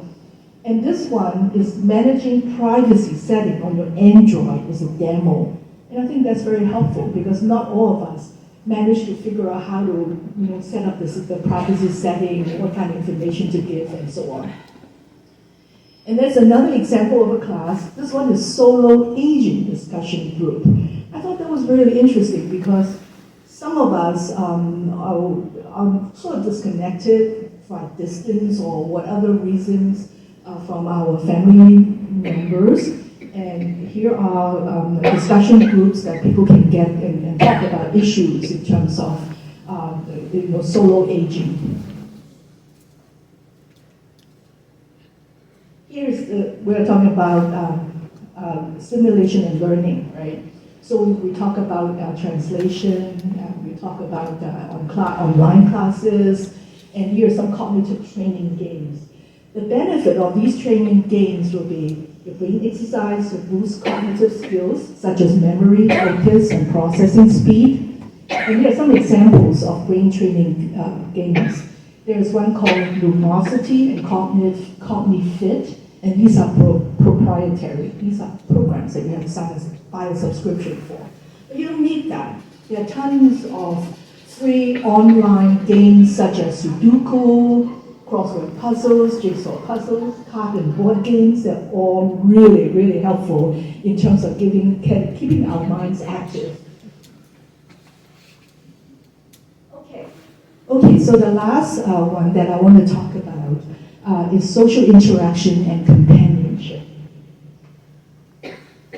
This guy is called LEQ. I wasn't going to put out the proprietary name, but in Greg Olson's handout, one of the slides actually mentioned this fellow, okay?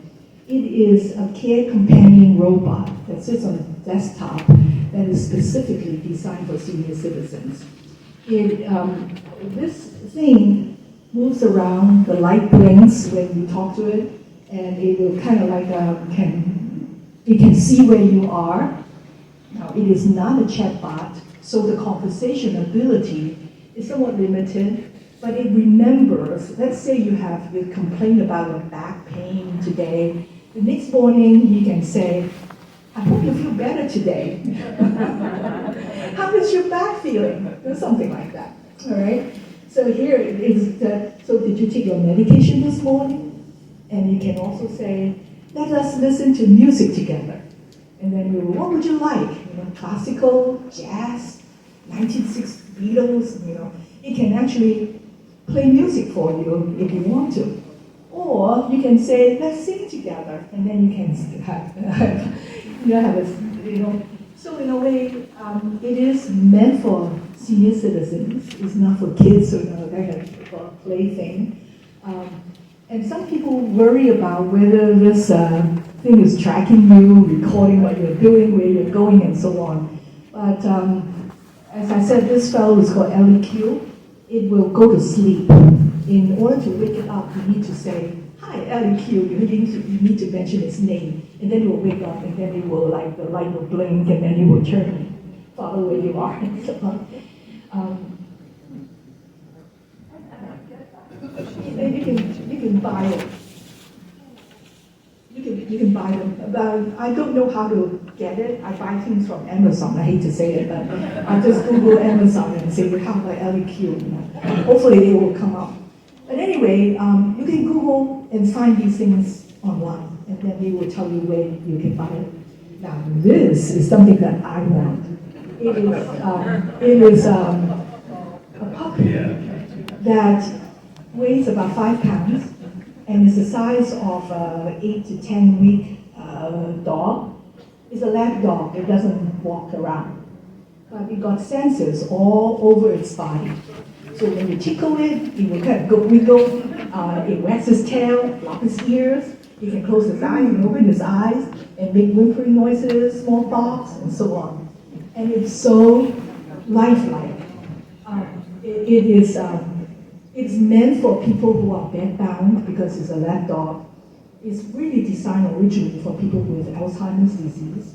But they find that people with like severe autism could also be helped. It could actually be like a real kind of embracing, supportive type of creature on your lap, right?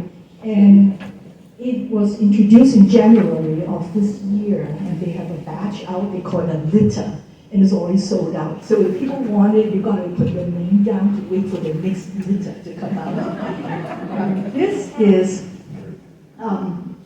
I just want to say that support AI-powered support pets. Office for the Aging in 2018 was the first time that they actually distribute emotional support AI pets. They started an experiment in 2018, and I think it was a few counties. They gave out 60 of it, and to date, in 2025, they have given out 35,000 emotional support animals. All right, and you have to qualify. You have to somehow go through their qualification. You have to be like a sort of really classified as lonely, isolated, and all that type of situation. So I don't believe that the Office of the Aging is actually giving out this model. We don't have to live. This. We don't have those. We don't have those yet. They don't have it. Not, well, at least not this one. Not that one. We have the Yeah. This one, as I said, was proprietary. It was only introduced in 2025, and I like it partly is because this is actually co-created by the company who makes it and the Jim Henson Creative Studio. So the Jim Henson people, you know that they have been in the animatronic field, making all those things for movies and so on and so forth, Sesame Street, for a long, long time. So they co-created this thing. It is the most amazing thing, and I wanted to, I told all my friends that just make sure that if I ever have Alzheimer's, just get me one of those. And so all the emotional support without the cleanup. Oh, absolutely. No dog food, no walking, no, but you tickle and they will wiggle and respond to you, and you can, as I said, the company has a name for it, but you can program your own name for it. But I think you use that name, it will wake that the animal up. So it's great. It's very lifelike. What's the name of the company that you get it? Yes, I could, but I thought you looked it up. I forgot what it's called. I'll tell you later, okay? I'll tell you later. Yeah. Okay. So the next one I want to do is to have a live demonstration of a chatbot. Can I have a volunteer to have? Okay. Yes. You can try that. You're the second. All right. Come over here and try it. All right. So I'm going to put this mic down and do a little setup here. Hi, everybody. Hi. Glenn, can you up the volume a little bit?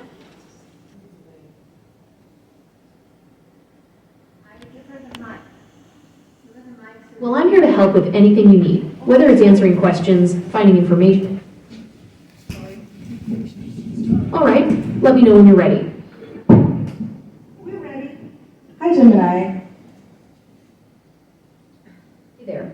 What's What's going on? I just moved into the area, and I wondered if there were any groups for seniors that are active in this community that you can tell me about. That's wonderful that you're looking to get involved in the community. Tilson and the surrounding areas have some great options for seniors. One place to start is the Ulster County office.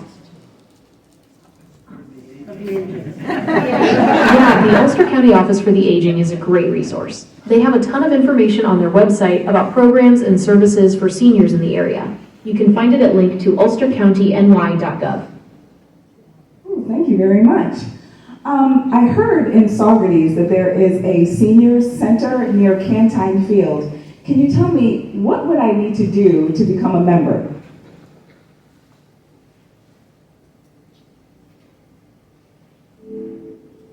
The Saugerties Seniors Club, located at the Senior Center near Canteen Field, is open to all persons 60 years of age or older. Your spouse can also join even if they are younger than 60. You might need to show proof of age, and there's an annual donation that's set by their executive committee. You can call them at 845-331-2180 for more information. Thank you, Gemini. You're welcome. I hope you have a great time at the Seniors Club.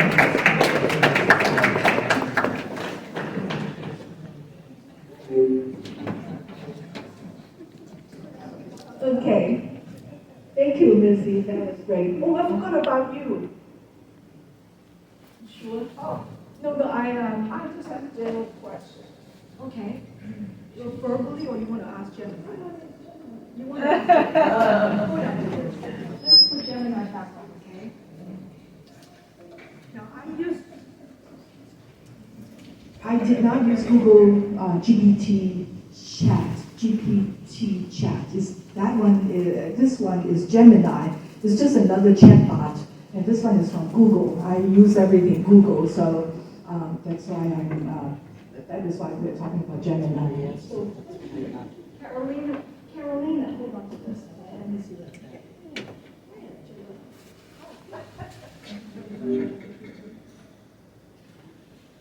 Hey, Gemini. There. What's going on?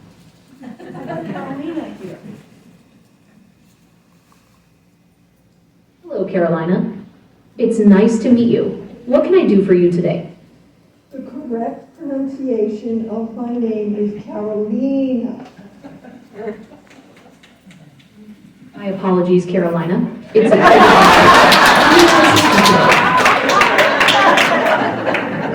Try that again. It's Carolina. So sorry, Carolina. I'll do my best to remember the correct pronunciation. What can I do for you today? I'd like you to correctly pronounce my name first. It's Carolina.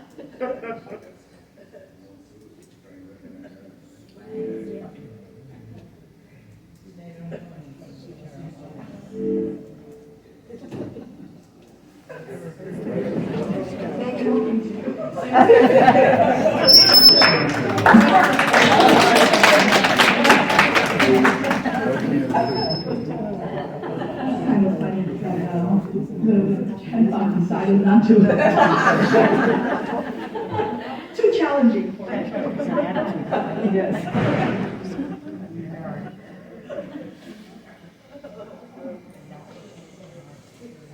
All right, but so, all that stuff is really fun, and it's nice to know what is out there that we could make use of.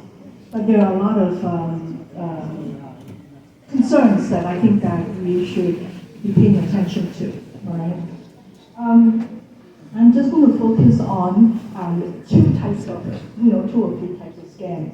The first one is Medicare scams. It is very big issue. We lost a lot of money to this type of Medicare scam.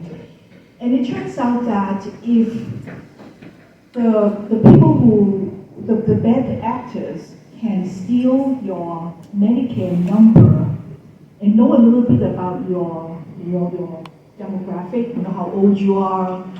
For example, if they know that you are 75 and they got your Medicare number, and for some reason, there's somewhere like they get hacked into information, they know that you are a little overweight. These people can actually create healthcare provider encounter that is fake. Right? I have seen it done, and it was really amazing.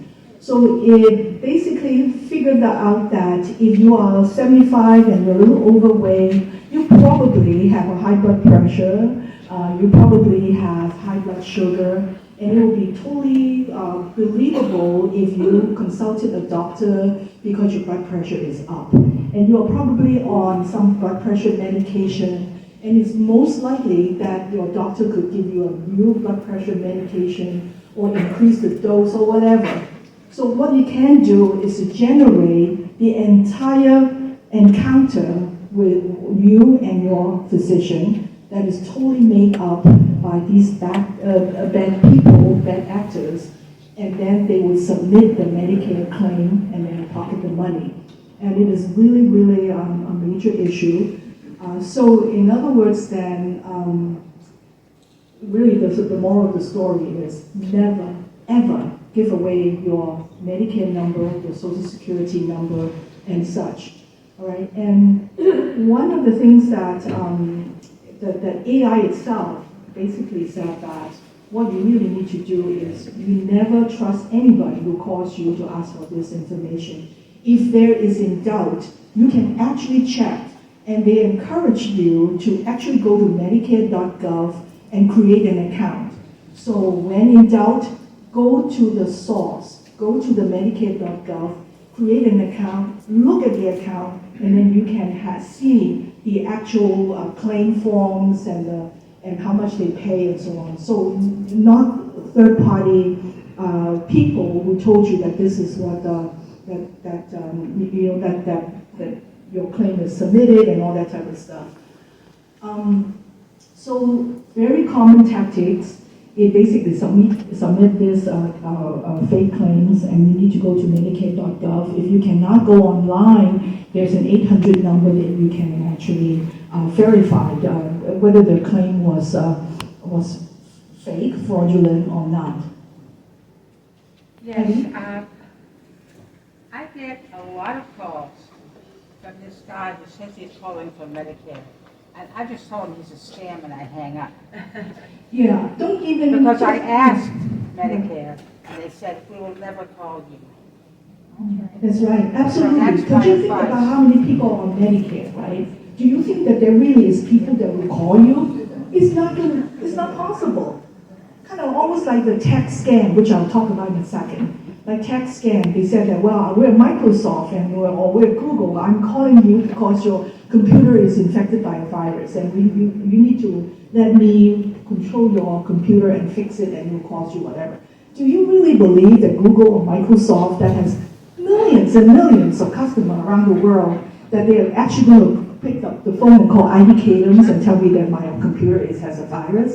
So in a way, you would think about this in terms of common sense. Is this particular location or this organization, would it be reasonable to assume that they could actually pick up the phone to call you? No, you are going to go to the source.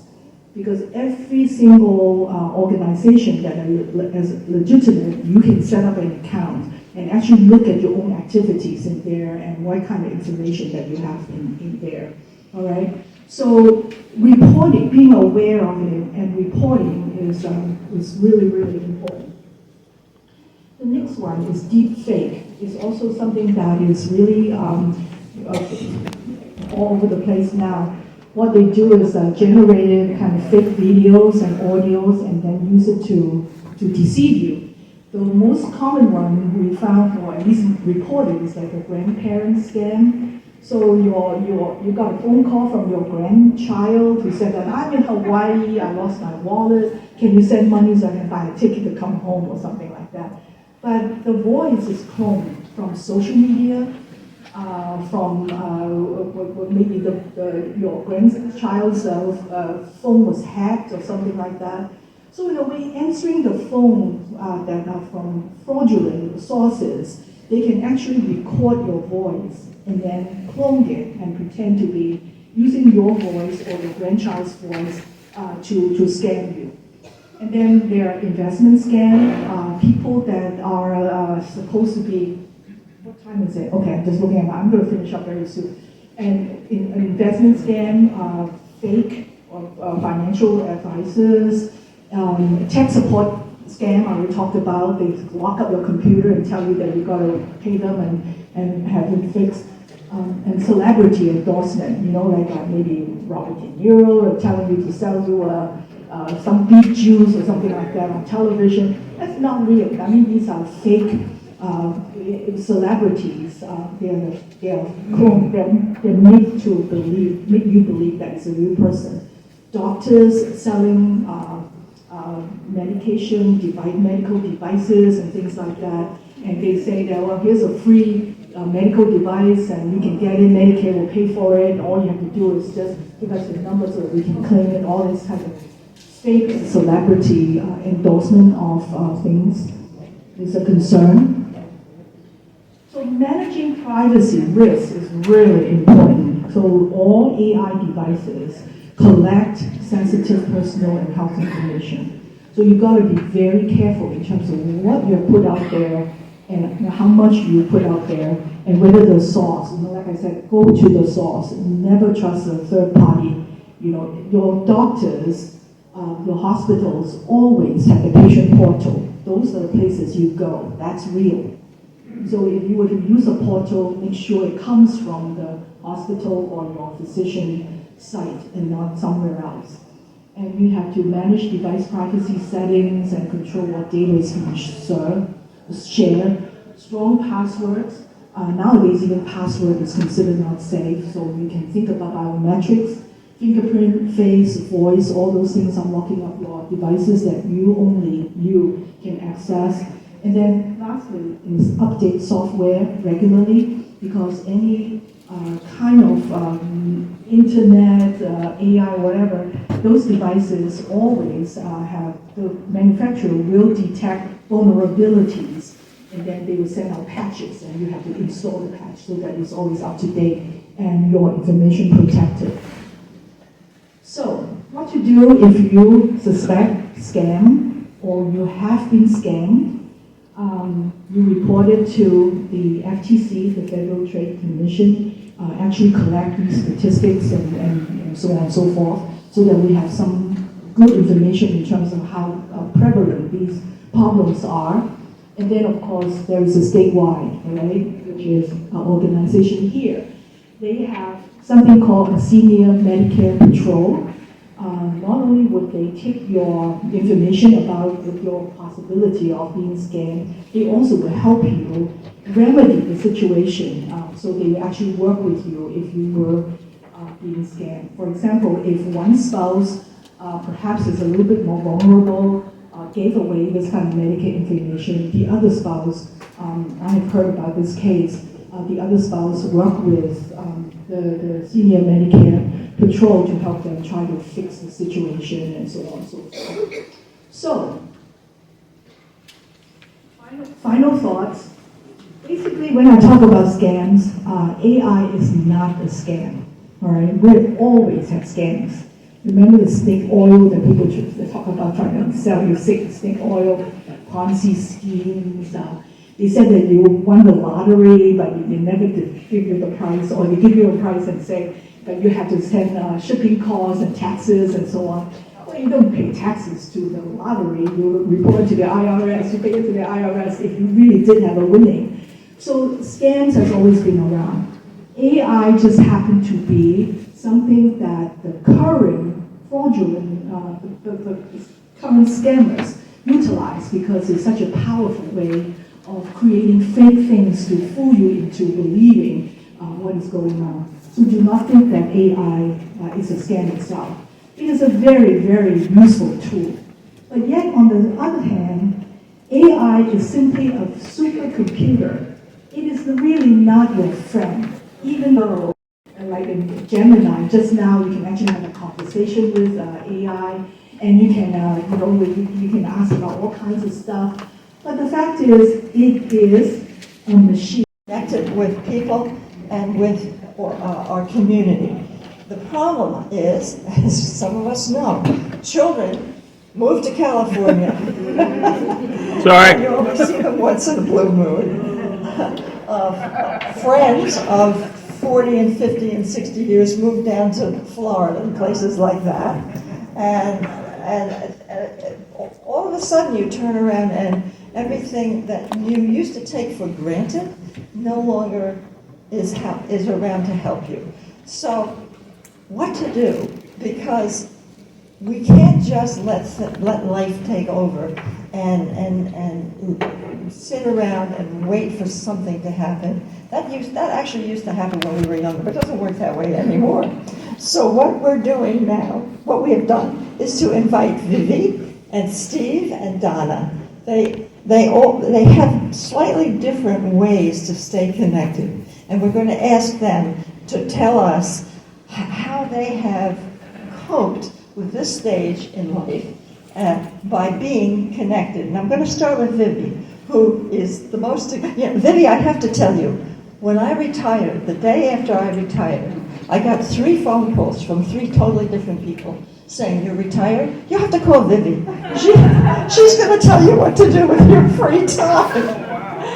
Actually, the statewide got me, so it was okay. So let me start with you. Okay. Thank you, Martha. That's great. I just saw a movie the other night called Join or Die. Oh, I've heard about that. You see that? You saw that. This guy who wrote Bowling Alone is featured in this film, and he turned out to be a scientist who was in the crowd when JFK said, "Ask not," and so forth. And it was as if JFK was speaking to him. So he thought, what can I do? I really want to study how democracies are strengthened. So it happened, he was going to Italy, and it happened that the various sections of Italy were dividing into local governments, local democratic governments. So he could study them to see which ones succeeded and on what basis they were succeeding. At first he thought it was education, more educated people. That wasn't, there would be some very educated people and some not very educated in a community that was thriving. Well, maybe it's the money. Again, the same thing with the money. Finally, he realized that it was social connectedness which made the community, that local community, thrive. He got back to the United States in time to find that social community was on the decline in the United States in a major way. No longer members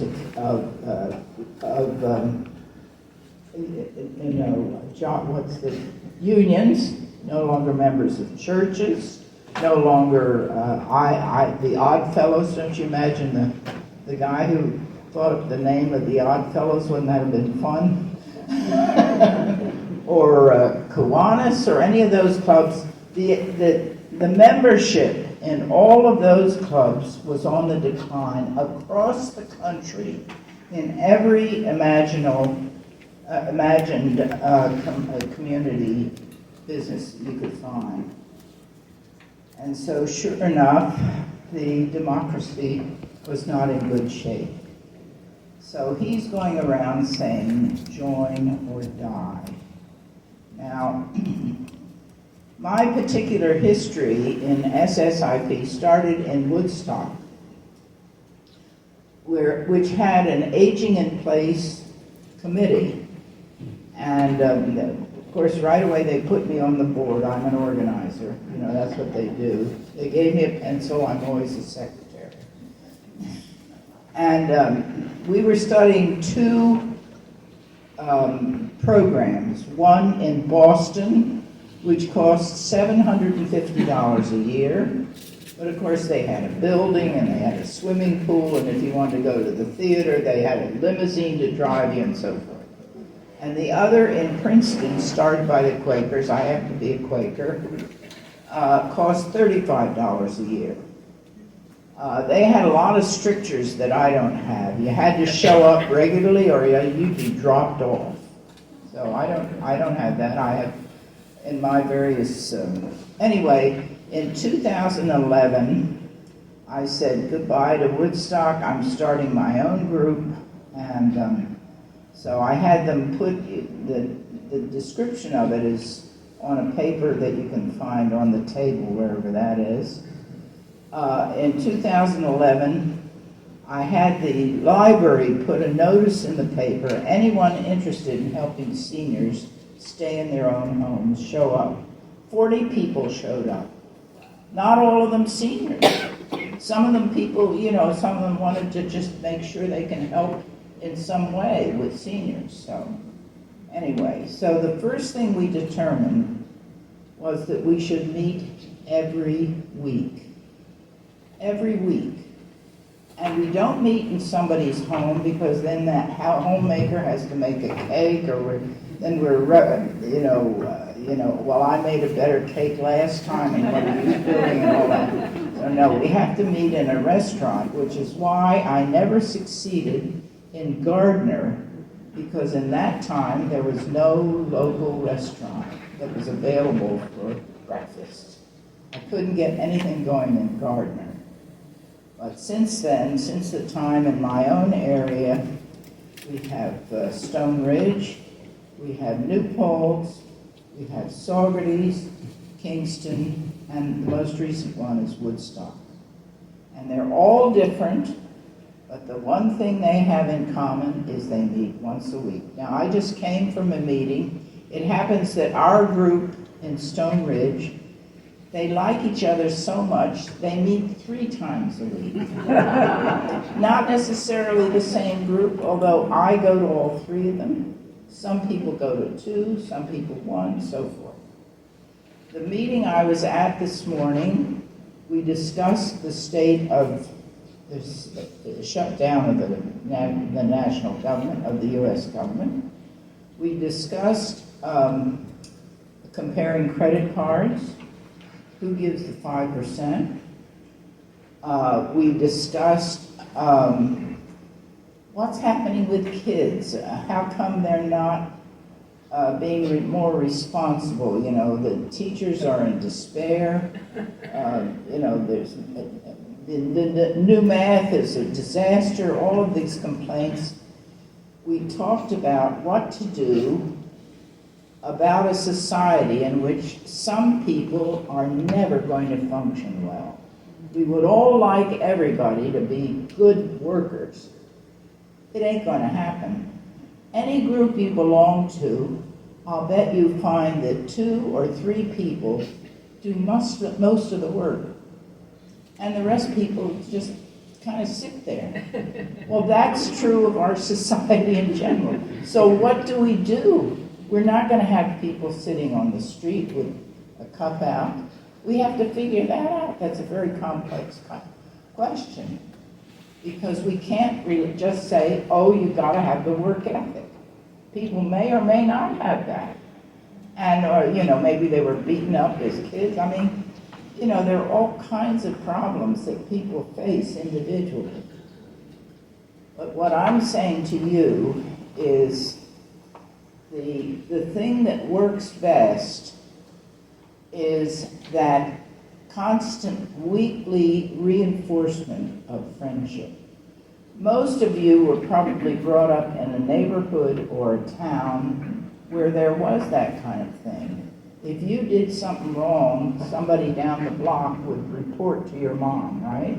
Okay. So that kind of thing doesn't happen anymore. My son played out in the street. My grandson did not play out in the street. It's a very different, very afraid kind of community that we have to deal with. And I think the first thing we have to do is to get to know each other on a much closer basis that these weekly meetings represent.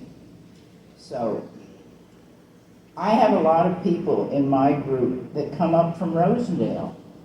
Why isn't there a Rosendale group? People who meet regularly at some restaurant here, once a week. You'll fall in love with this. It'll be so wonderful to come and talk about anything you want to talk about every week. The group will change from day to day. We're lucky that we have younger people coming in so that, you know, when I die and the older guys will die off, it'll be taken over by the young people. You have to watch for that. But I'm pleading. What about Port Ewan? Is there anybody here from Port Ewan? I've tried to get something going over in Port Ewan. You have a wonderful seniors group, I know, over there. But what's missing is that once a week get together. See if you can set that up. In Rosendale, there's a good Saugerties meeting. Who's from Saugerties?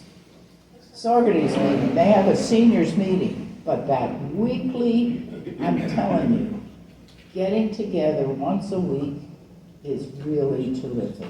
It is. They have. I was there last week. Yeah. And it was 50 to 60 people. I know. Well, and I bet you all sit at the same place every time. Well, I was there by invitation because I portrayed Sojourner Truth. Yeah. And they wanted to see the performance. Can you all hear her? No. No, okay. Can you stand up and talk louder? Yeah. This is... Hello, everyone. I was here last year. I'm Missy's mother. But I was at the senior members club. They asked me, because for 26 years I've been portraying Sojourner Truth. And so they wanted to hear the speech, Ain't I a Woman? There's 3 venues. You get me and my interviewer, or you can get the whole crew, which involves 7 people. So that's why I was there. They didn't tell me, you know, that it was going to be a large group. I thought it was just going to be the committee members. When I walked in and I saw these people, I said, are these people going to speak? So I was invited by Lynn Bates, who is a member of the First Congregational Church. You know, lovely group. And I always see Lynn every time I'm sub for her pastor. But I'm urging you to go back to your community. It is not hard to start one of these groups, and I really urge you.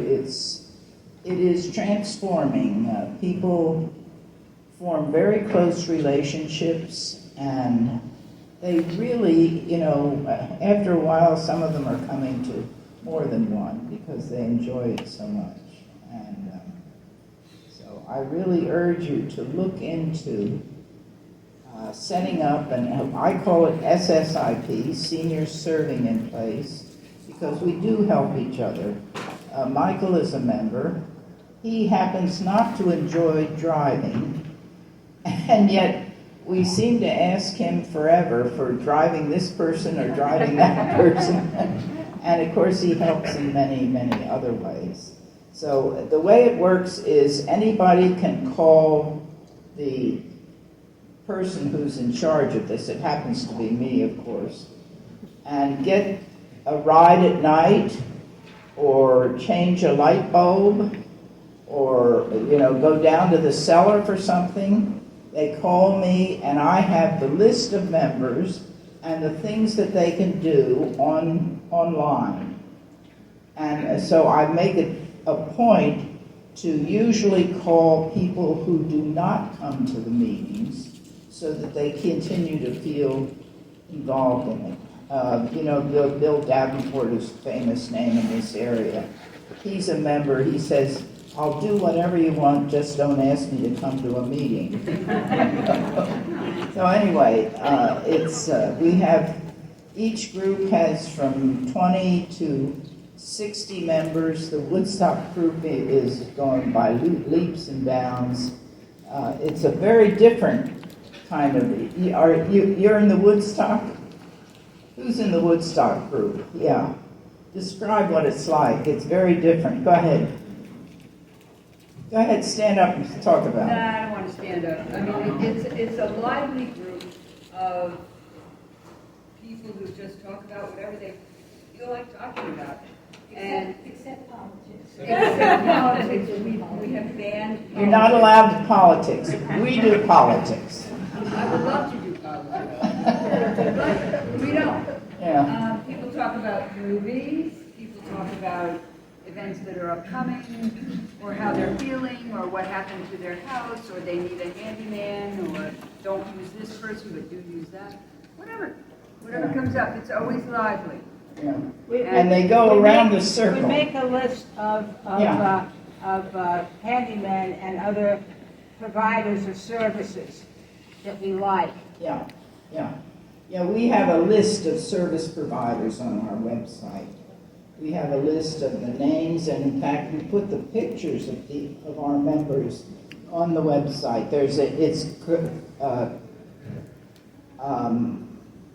What is it called? I have trouble with words.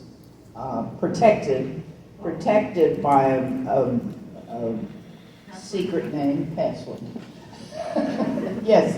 We also have invited people from the Office of the Aging to come and discuss computer scams, how to avoid them, bank scams in general, and political candidates who have been running.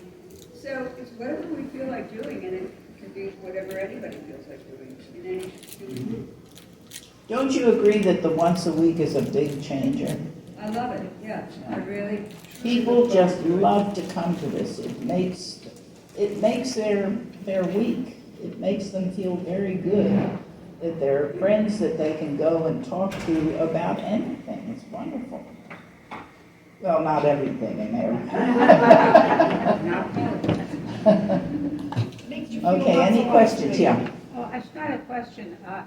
I heard somewhere, I forget just where, that the major thing in living longer is sociability. Yeah. There was a 75-year study, and that's what they come up with. I believe it, totally. Yeah, see, the thing is with the once a month thing, with a large group, you usually sit next to the same people every time. I've experienced that, and it's very nice to see those people again. But this is a little different. It really strengthens our sense of belonging in the world, that we're important to other people, and that's what we all need. We talk about. One of our dearest friends had just told us. She had fourth stage cancer. Wow. And so, we're with her. We're with her through this horrible thing that she's going through. So it's transforming. I really do believe it. So please, my name is on the list there. If you need help setting this up in your community, I will come anywhere and help with it. Very happy to. Yeah. Hunter Mountain? Do I have a commitment? Hunter Mountain, yeah. Hunter Mountain was a little different. I went out there with, what was the name of the preacher? A woman preacher? I can't remember. No, it's a man. Anyway, I went out there and I started that meeting, but they're way in the, everybody is big distances, so they couldn't do the once a week. But they are in touch with each other, I think, in other ways. Which group? Because I've lived up there 24 years, and I don't, which group is it? Is it through the library? It's on the, I'll give you, you asked me about it, and I'll give you the website for it. Because I find there's two groups of people up there. There are the locals, and they tend to, Yeah, unfortunately, they only meet once a week, once a month, but, I'm very curious to but it hear. has to do with the, you know, that's a little extraordinary situation to get around there, so. But here, there's no excuse for it. Everywhere is 20 or 30 minutes away here, right? I mean, you know, we can get pretty much anywhere in 20 or 30 minutes. How do you find the schedule for other towns? I have it. I have it, Okay, yeah. but we can't call the Office of the Aging, I have to get in touch with you? Well, I'm surprised if they don't have it, but call me, I have the whole list. What's your number? What's your number? Sorry? What's your phone number? My number is 845-331-0155. I'll go anyway to set these Tell me your things up. name It is again. so easy. It is so easy. Vivi, 2 V's. Okay, 845-331. 0155. 0155, Phoebe. Yeah. There are cards. There are cards over there. So for people here, Marianne has some cards. Yeah. So that's good. And it sounds like you need to find a place, like a diner or a library room. You have to find, that's why I couldn't do Gardner, but now I think there is a place where you could meet, right? Yeah. Thank you very much.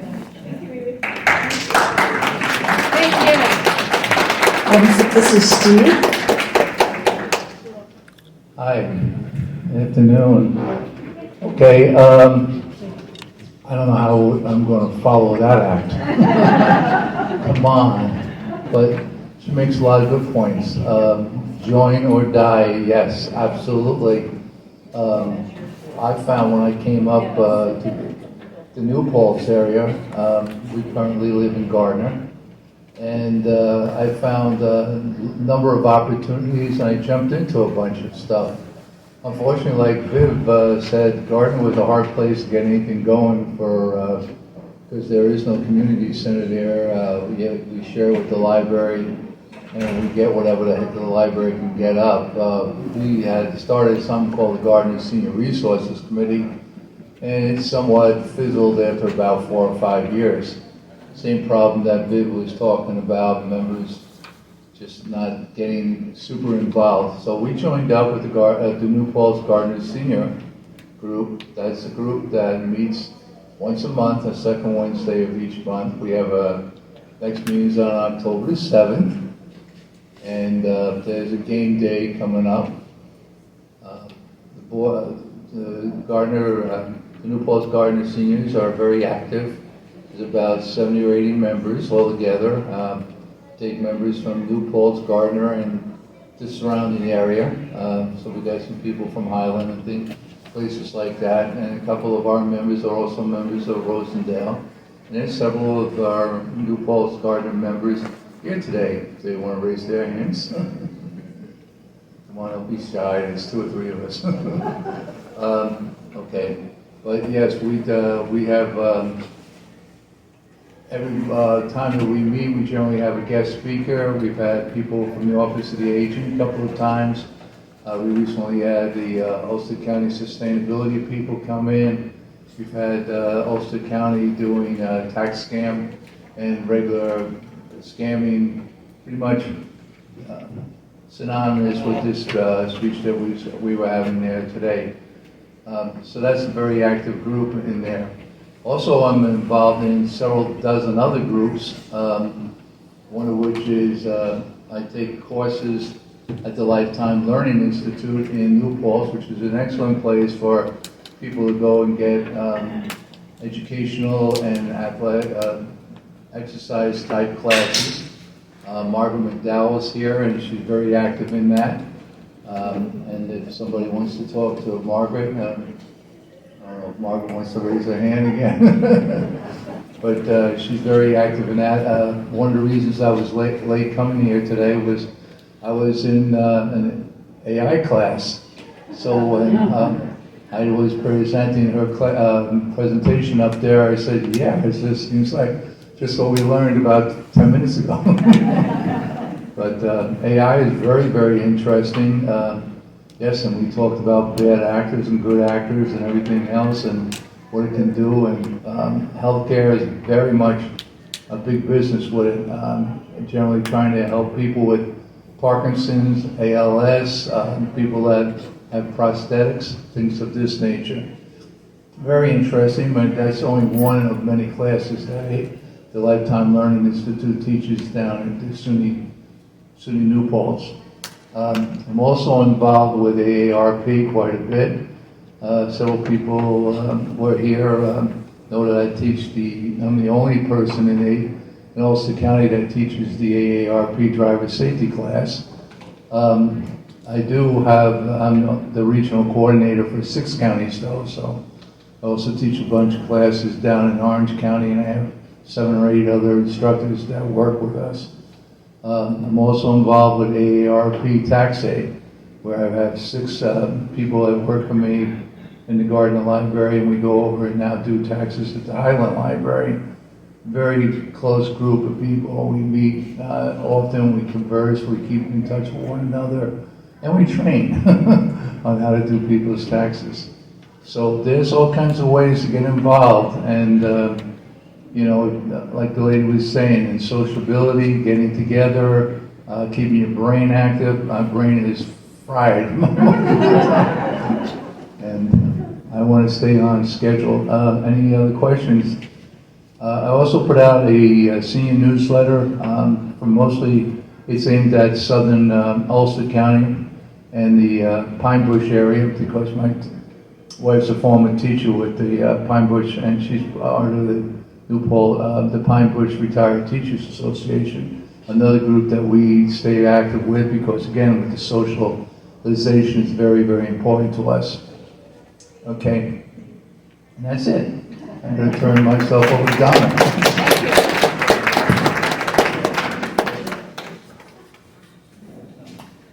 I'm Donna Larison. I'm president of the local Marbletown Senior Group, which Marbletown is, I guess, I don't know which direction, but it's a little bit north of here. And I'm sure each town in this area, Hurley, Esopus, Rosendale, Marbletown, we all have senior groups. And I know my members belong to several groups. And they all have, trips. And we meet, or like luncheons, or they go to restaurants. We meet twice a month. And we usually do like a potluck luncheon. And then we also have speakers that come to our group. At our next speaker meeting, we're having someone give a talk about the Lenape Native Americans that were in the area. So that'll be October 17th at 1 o'clock, and everybody's welcome. You don't have to live in Marbletown to belong to the Marbletown Seniors. So we also do trips, and I know the Rosendale group does trips also. I'm not the trip coordinator, but we do day trips, and we also do overnight trips. Yes? Currently, we used to meet at the Marbletown Community Center, but that building is I don't know what's happening with that building right now. Currently, we're meeting at Christ the King Church on 213 in their church hall office. That's different from Stone Ridge? Marbletown is Stone Ridge, So you're the Stone Ridge group? Sort of, yes, but like I said, you don't have to live in Stone Ridge to belong. But you're the only Stone Ridge group.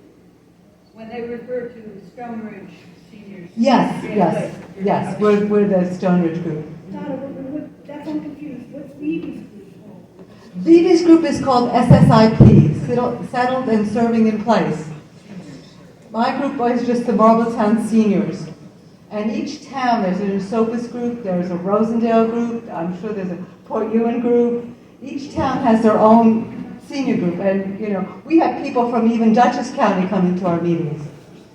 So we did have a program about bluebirds. We even had a belly dancer come to our group. So we have all kinds of different speakers. Anybody that's and we're always looking for new speakers. So if you have an expertise, we'll tap into that. And I want to talk to you about the Sojourner Truth thing. And we do help our members out. We generally charge like $10 for the year, and that covers paper products and coffee. And then we help our members out. I know one of our members just recently lost her son, so we will make a donation to her and maybe a donation to a charity to help out.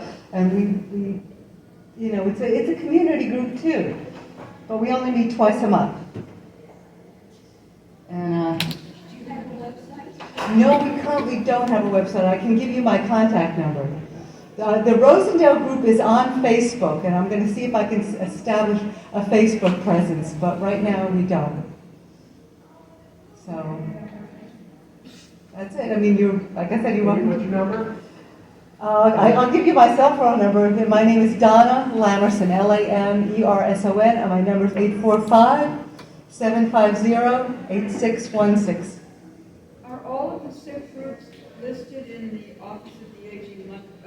No, our group is listed with the Office of the Aging because we're technically we're a 501c. We're technically I don't know. But I guess they know about all the official town groups. The Office of the Aging does. Okay. Yeah. 845-750-8616. So on the you can give me your email. I send out like a weekly reminder when we have our meetings. And I said, as our next meeting on October 17th, we do have a speaker, and everybody's welcome. Is that the one where Winnie is the president? No, Winnie is the president of the Rosendale Seniors, which meets here. And that's the second and fourth. And you're talking about which group? Marbletown.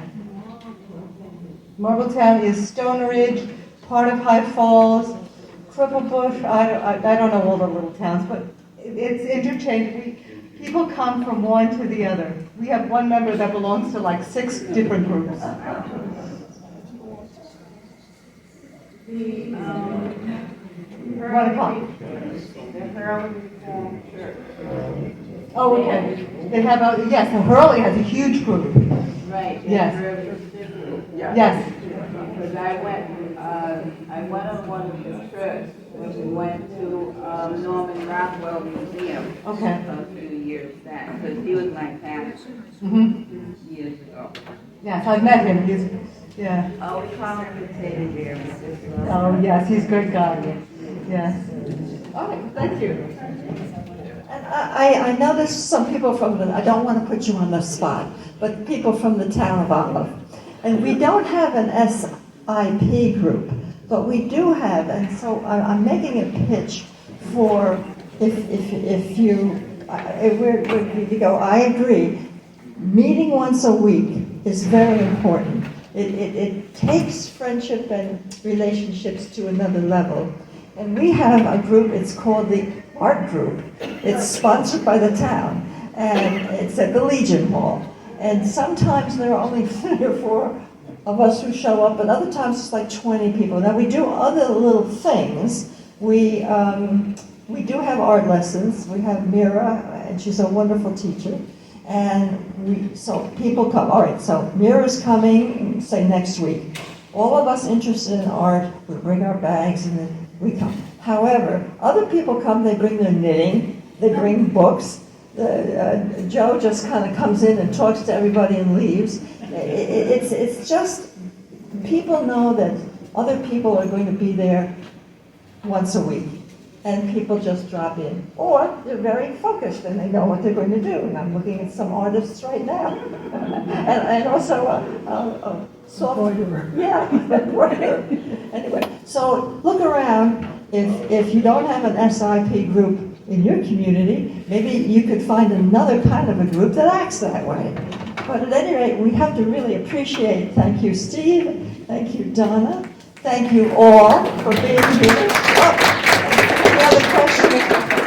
No, all right. We really appreciate you coming. I think I see a wave way back there.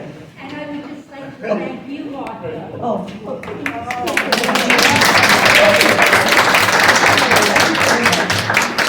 And Linda for the food.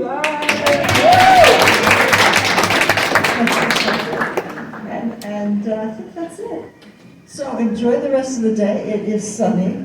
It's talk around, you know, and just enjoy the rest of the day. Thank you so much for coming.